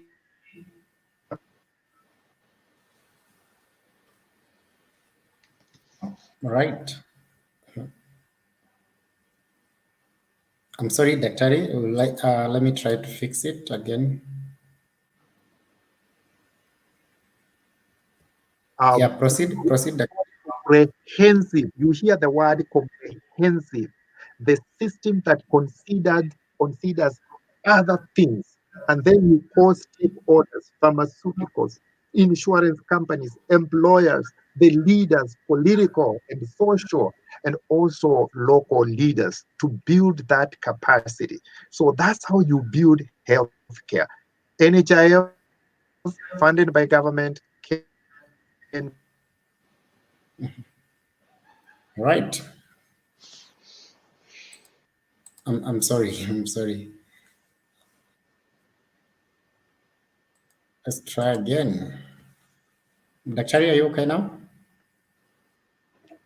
We need public-private healthcare partnership, and also social construction of health, of medicine, how we access the people. So that is where the whole thing is. It's a comprehensive combination of many things. And I challenge you, let's do that, call a summit in Nairobi, and we talk universal healthcare, not half measures. We need a comprehensive, good brains around. Great. Thank you very much, Honorable Kaluyu. I want to move to Jerome now that you mentioned Switzerland. And also, Jerome has actually volunteered to Kenya doing medical camps. That's 10 years ago. So he was actually, yeah, we were volunteering doing medical camps. So, and also he's a lawyer, and he has interest in diplomacy. And also in Kenya, he has interest with Kenya. Maybe Jerome, you can ask Daktari any question in regards to universal healthcare coverage, or you can share about your system in Switzerland, where you are studying, and as well as Australia, where you come from. Absolutely, I would be very happy to. Thank you, Honourable Doctor. It's a pleasure to speak to you. Nice. I have a few quick questions for you regarding health cover in Kenya. So, given the situation in Australia and in Switzerland, both countries with quite strong health systems, and from the experiences of both of these countries, I have 2 points, one relating to each, which I wanted to raise with you and hear your opinions on it for the situation in Kenya. The first, relating to Australia. Australia has universal healthcare. We do pay, everyone pays a certain amount to receive a basic health cover. One of the biggest issues in Australia, which I think might be comparable to Kenya, is the difficulty in providing that healthcare to everyone. And by that, I mean that Australia is a big country and there is a lot of remote communities. And it's simply not feasible to provide a doctor in all of these remote communities. So Australia's method to deal with this it's called the Royal Flying Doctor Service. So there are helicopters that go to remote communities to provide healthcare to them when they're called for or on a regular basis. In Kenya's position, how would you see that's taking place? There's a lot of remote communities in Kenya too that may not be able to access the same amount or the same facilities as someone, say, in Nairobi or in Mombasa or Nakuru, for that matter. The second point, if I can quickly add the second, is in Switzerland, as you mentioned, there's a very strong healthcare system, but for that system to be as effective as it is very expensive. So I pay around 400 Swiss francs a month, and that is one of the lowest levels that you can possibly pay, if not the lowest.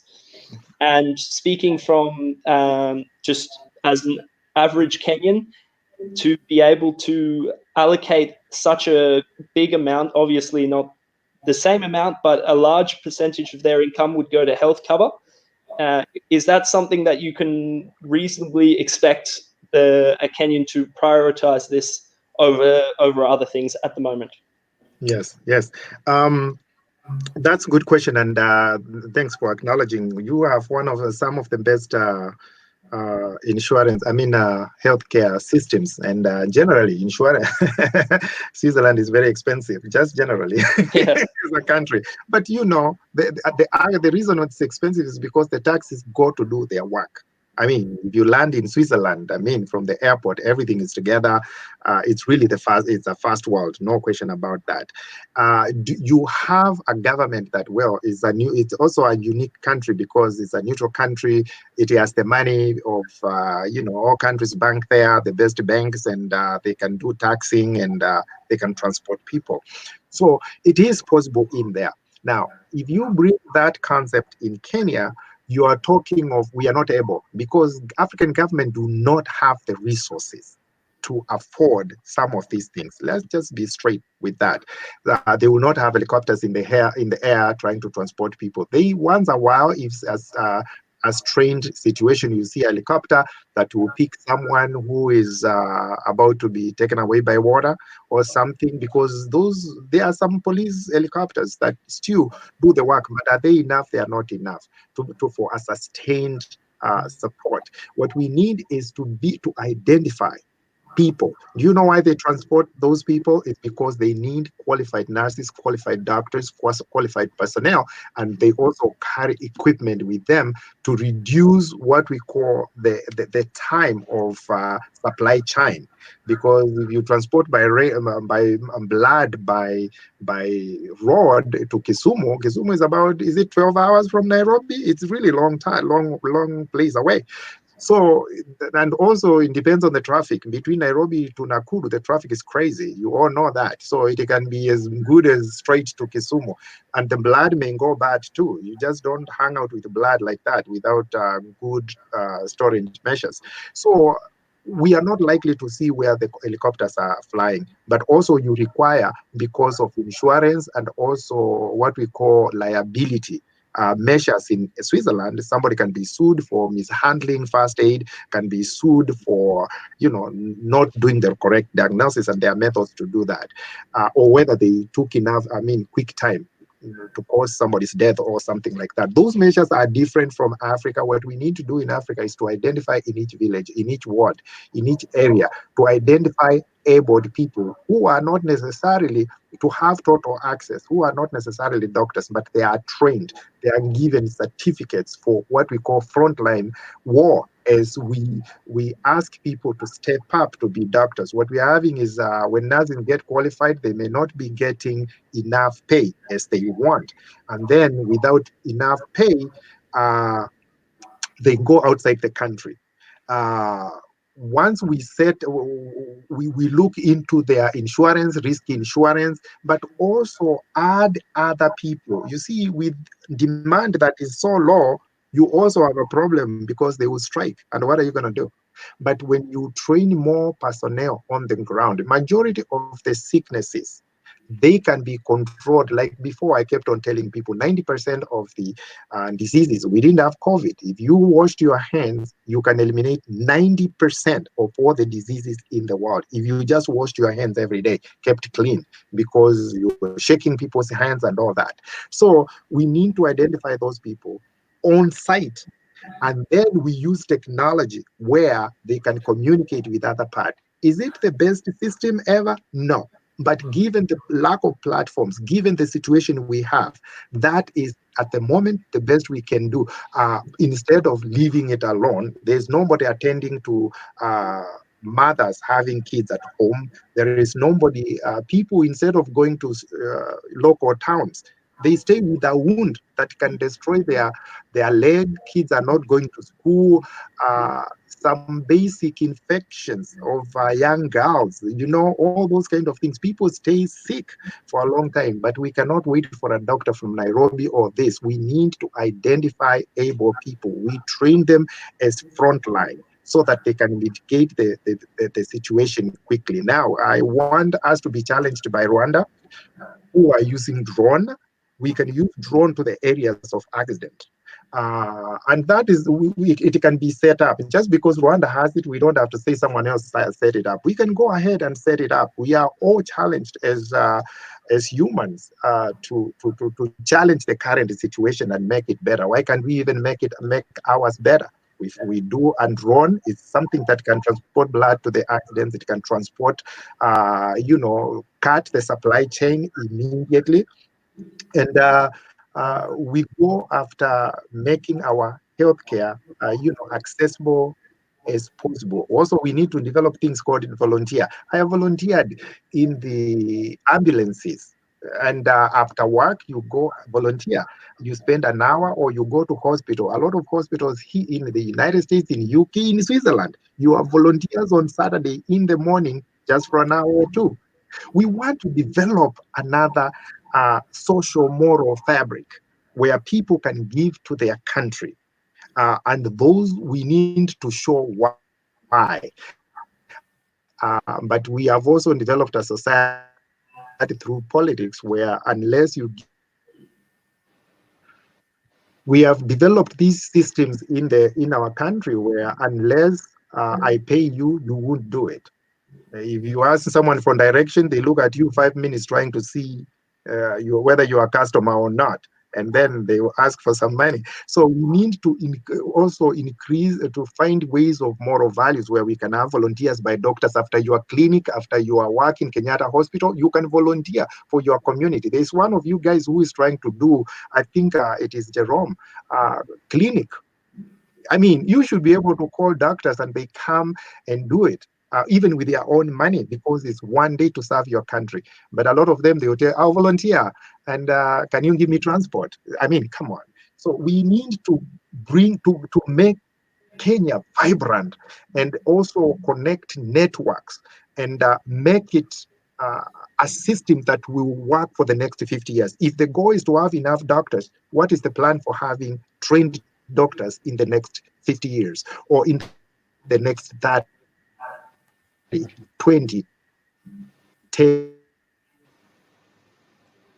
As long as we have a goal of something, we can achieve it. Right now, we have the goal of universal healthcare. A few counties are doing it, but I'm hoping the 2022 will happen, but I haven't heard much about the discussions around it. And we need to have a goal, and not just for 2022. We want 10 years, how we will our healthcare look like. All right. I want a plan for 2060. Okay. Good. Thank you. Thank you very much, Honorable Dr. Jeff Kaluyu. So now I want maybe you just talk about the systems and how different it is with the United States, or just not even systems. I just want you to talk about your last thoughts in this conversation about healthcare systems in Kenya and maybe anywhere in the world. And then after that, I'll go to the panel. They will give their parting shots, and then we'll come back to you, and then we'll give you some time. You speak with the people of Kenya. Well, there are comparisons and differences between the Kenyan healthcare system and other countries. The big difference is the infrastructure.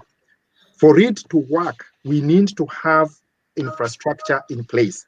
But also at the same time, we need to be able to tell our people why healthcare is important.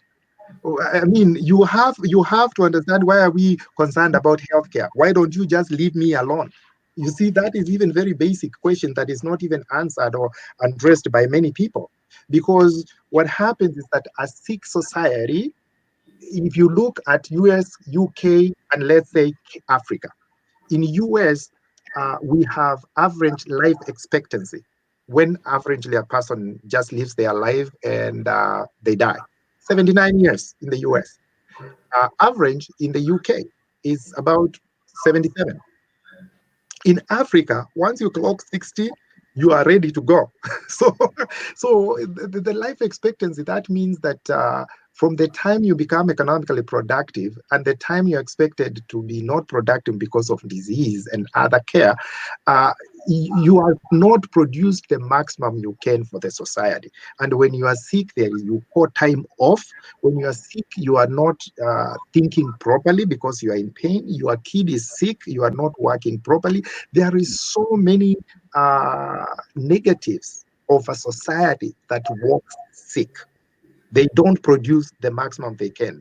So we need to be able, and then we have the ability to eliminate some of these things, like the diseases, like 65% I told you are communicable diseases. So although we expect the cancer and other diseases to double and catch up with the rest of the world, and we need to be able to visit to understand also what makes the healthcare work better.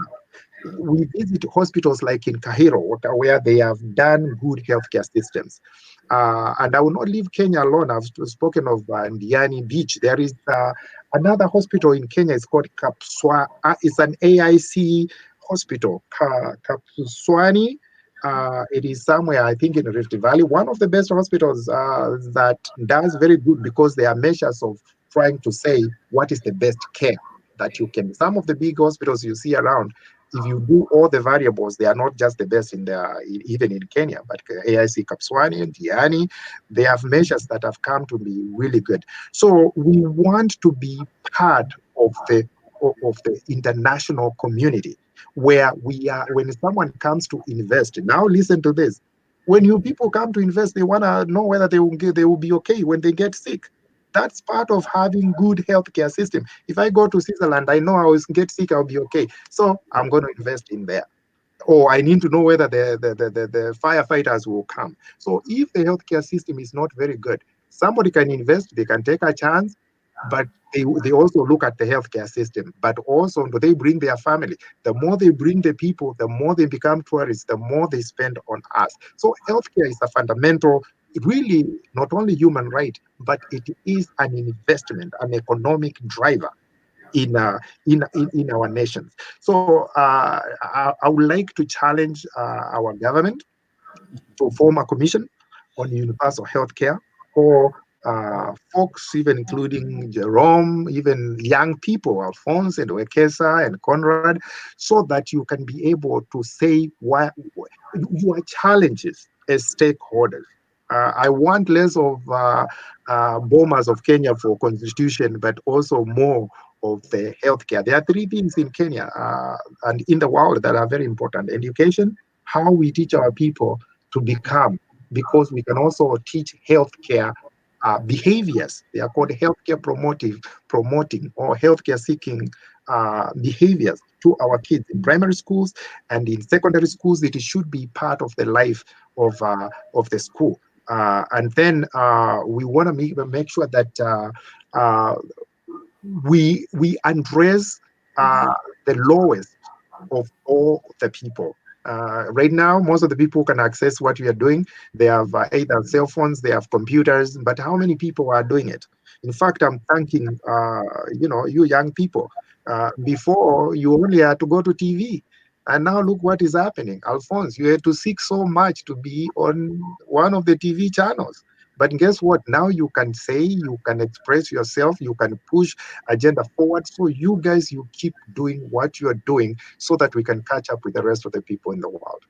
Wow, amazing. So I want maybe now to move with the rest of the team. Please give your parting shot. We can start with Alphonse, we go to Wekesa, Conrad, Jerome, and then yeah, maybe after my parting shot, I might be just leaving shortly. There's something I need to attend to, so don't be surprised when you see me disappearing from the screen. No problem. Thank you so much, Daktari. We appreciate what you have really given us today. Just a few things that I've focused on, and these ones I want you to go and prepare now as an aspiring political leader. You will meet us on the ground, and I am one of the people you will meet on the ground, and people like me. My question on NHIF was not satisfactorily responded to, and the reason being that the people, it's a mandatory payment. Anybody who is employed pays for NHIF. Now, the 6,000 you mentioned is only paid for those who are not employed but are willing to subscribe. But those who are employed in NHIF, usually they happen to pay up to a tune of 1,700 Kenya shillings per month, which translates to 20,700. Roughly it's $20.7 dollars. So the 200, sorry, not 20, but 200, $207. Now the issue I'm raising there is that when I'm employed and when I was employed, I paid that. It's statutory, so whether I like it or not, it has to be deducted. But I cannot use it at all for any inpatient, so it was only made for outpatient. Now, my mother, who cannot afford it, cannot afford to pay, I have to either pay for her separately or we have to come together when she's sick. So as a policymaker, as an in charge of the executive, how do you take care of the health of your public using this insurance cover? Because still, how much do we audit this fund? How transparent is this fund to the public? Because the resource, if you look at the issues around corruption and in the fund, there's a lot of it, which means there's a lot of floating cash. So I really want you to, not in this show, but prepare, because I'm sure Patrick will call you again and we will have a hard tackle on these ones. And we request for that hard tackle moment. Today it was our moment to listen. Now, the other issue I also want to raise with you is when I was raising these matters, the problem we have in our healthcare is not necessarily corruption, but it's what I will refer to as systemic problem. Meaning, there are people who sat somewhere and prepared this for failure, but the public failure meant individual or elite success. Now, how should we address these systemic failures? Because it's not about having good brains. We have them, and you have said that they have gone out there. Some are here but frustrated. So how do you propose we address the systemic failure in this matter healthcare so that we can attain this? We can't be on pilot for universal healthcare forever for only 4 counties out of 47, and we think we are making any progress, yet we are spending money in various aspects of this thing, but there's no value for it at all. I have already followed you on Twitter. I haven't seen your website, so I expect your website to be up and running, but I've seen your domain. but it's still packed. So I need it up and running so that we can hold you accountable on the things you are talking to us about. Yeah. Lastly, as a political leader and aspiring political leader, an elder in our society, and for our age mates and younger people, to me, we are looking for content. We have had enough of rhetorics. We have assessed them.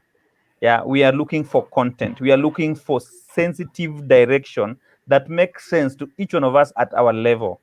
So I expect next time when you come to the show that you also will give us some tangible direction when it comes to the matters direction, not necessarily to unveil your manifesto in advance, but to make us gauge. Suppose we were to give you an MCA position, an MP position, a governor position, and presidential position, or a senatorial position. Which one can you fit, if you must fit in one of those? So that when you want to vie, now you ask us, I have given you what I can. Where should I go? Because we might need you, but not where you are, where you want to be. Yeah, so I think to me that will be the thing. And I'm very, very grateful for your input, for your time, and for you being very resourceful. Thank you very much. Thank you. Thank you for your parting shot, Alphonse. Wekesa?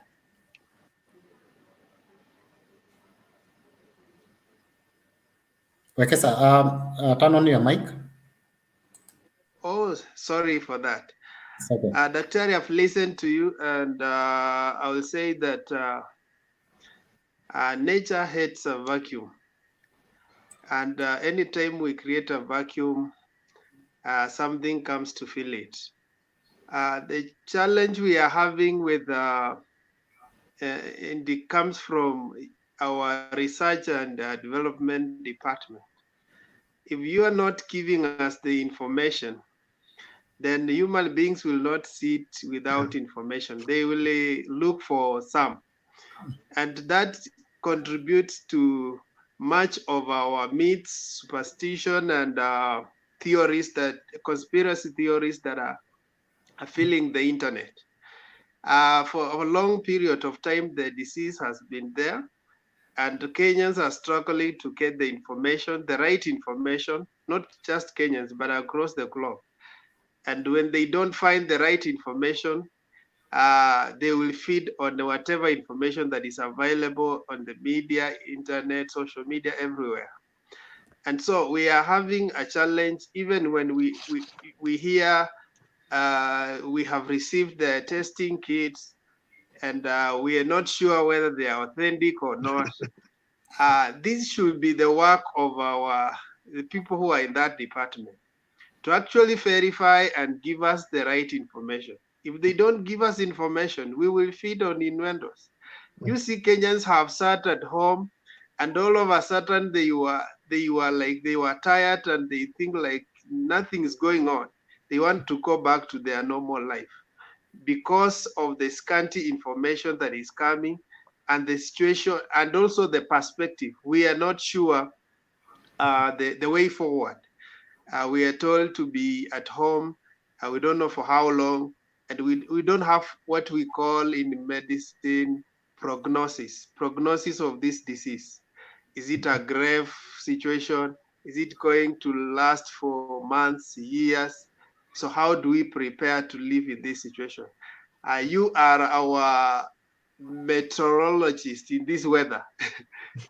You are our meteorologist in this weather. You need to give us you need to discern the weather and tell us that this is what is going on, and this is how long it's going to take you.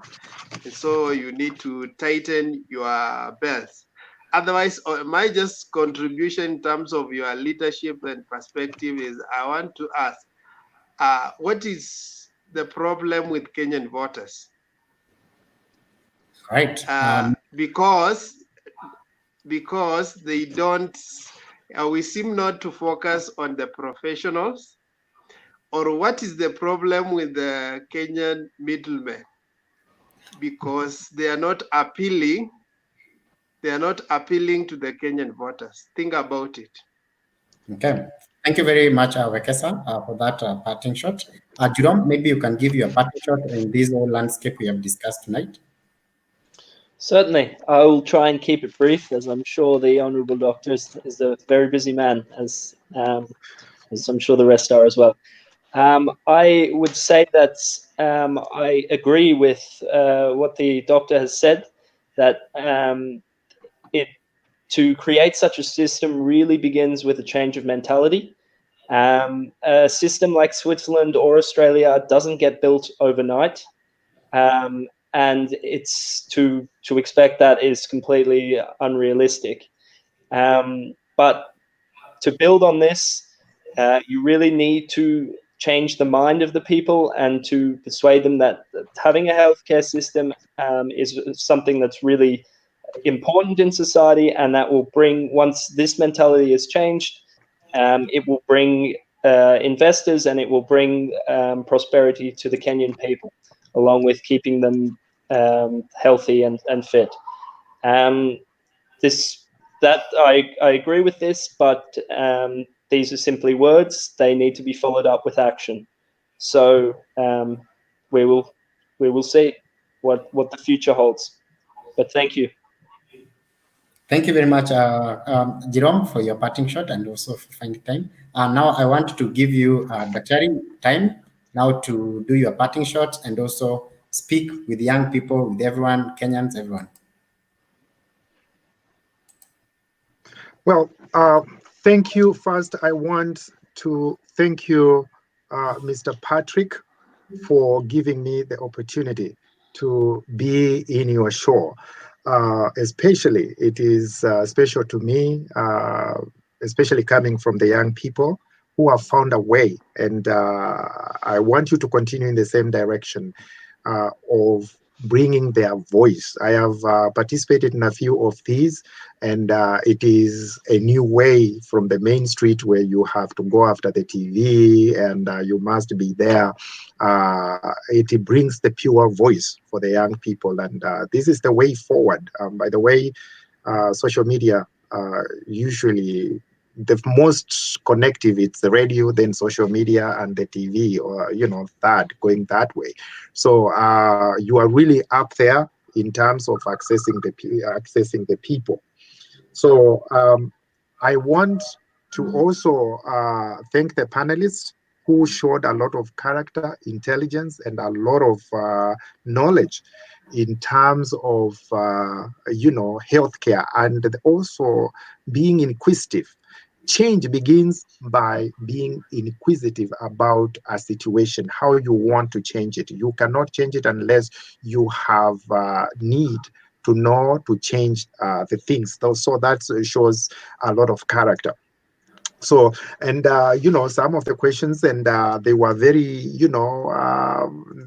they were not really say they were important questions to the Kenyan people, and I hope I tried my best. I'm also very practical on the ground. I'm one of those people who agree with all of you that things needs to be moved from talking every day. We need to do this, we need to do that. And that happens on a lot of TV stations where you have, politicians who just come to talk about manifesto. We need to do this. A lot of them, they are also complaining to us. You're complaining to us so that we can do what? You need to be able to say, I'm doing this, this is the problem, and this is the solution I'm designing, and this is what I have on the ground. Short of that, it becomes just talk. And I can see you said that several times, that we need to move from rhetoric to actual practical things.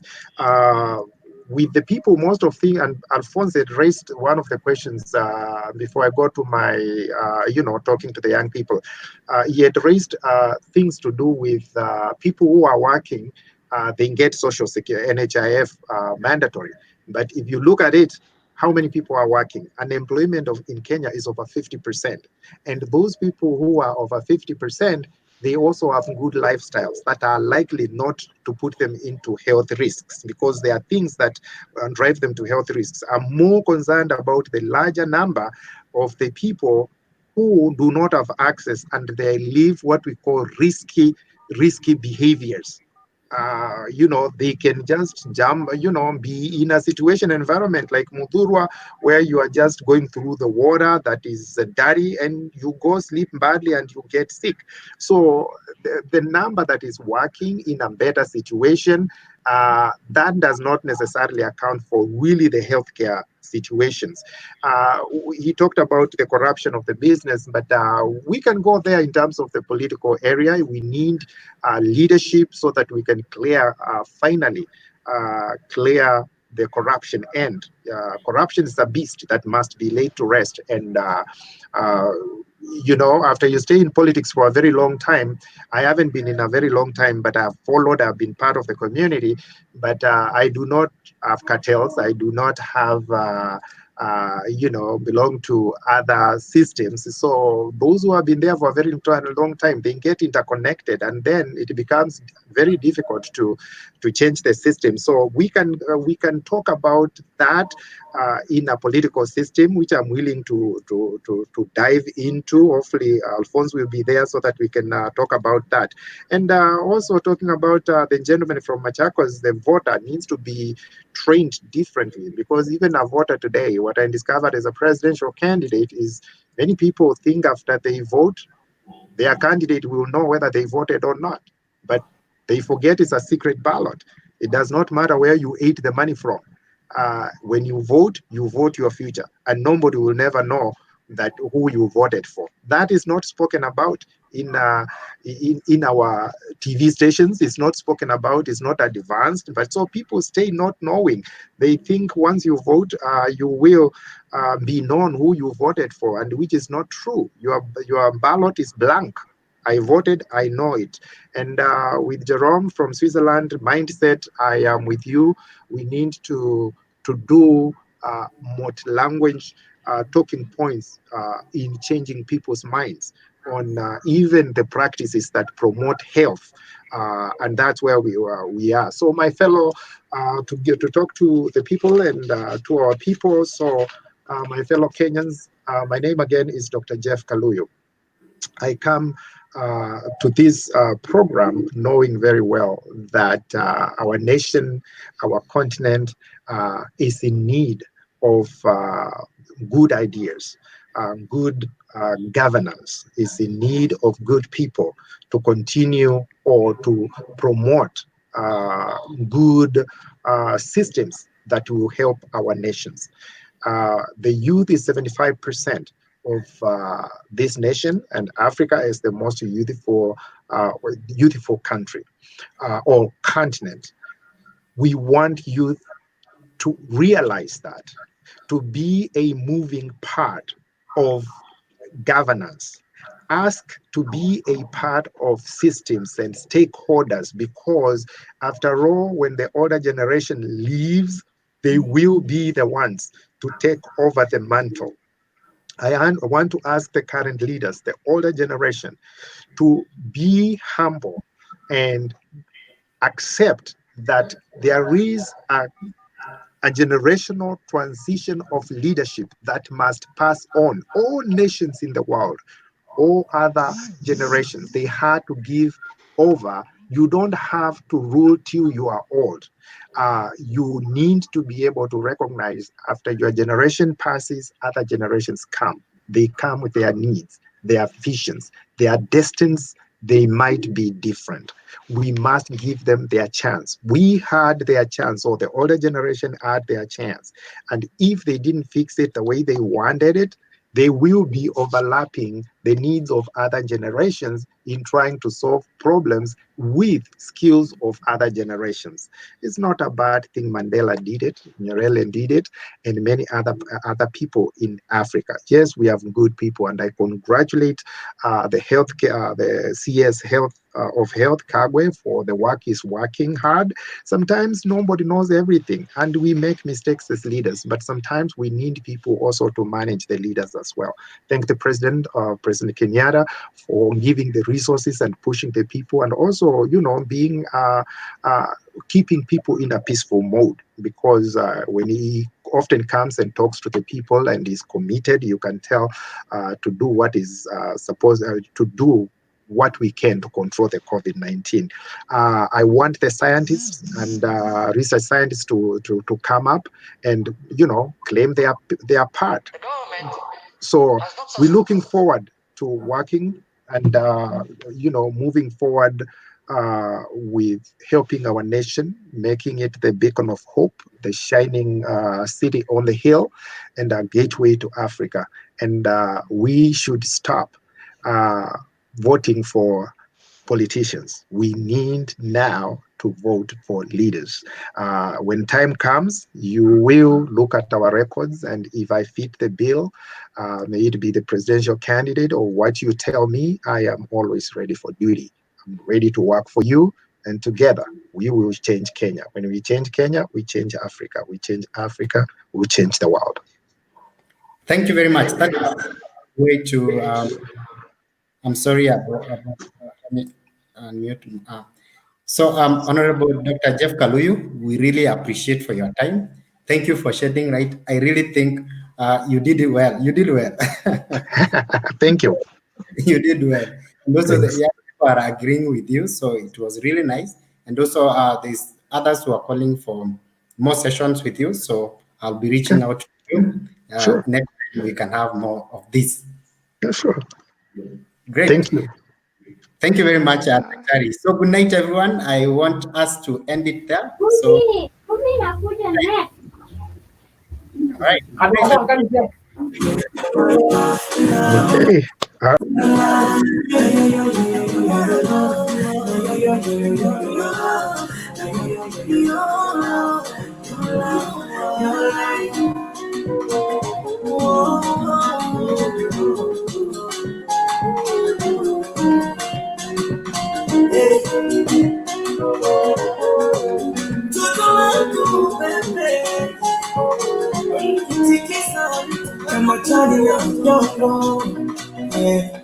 Nje ya sayari nimepita kimondo,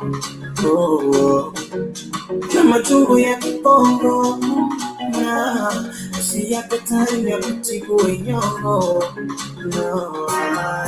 maana wemwembo na kujuza, maana nashukuru kumekuza, chanda chema pete tunza, namba kuja wote wa burusi na umesha kusinga, yo love, yo love, your love, your love, your love,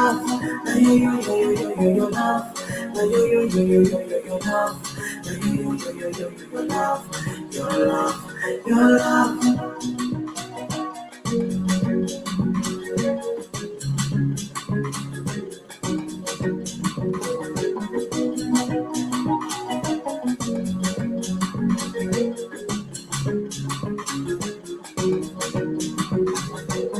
Yo,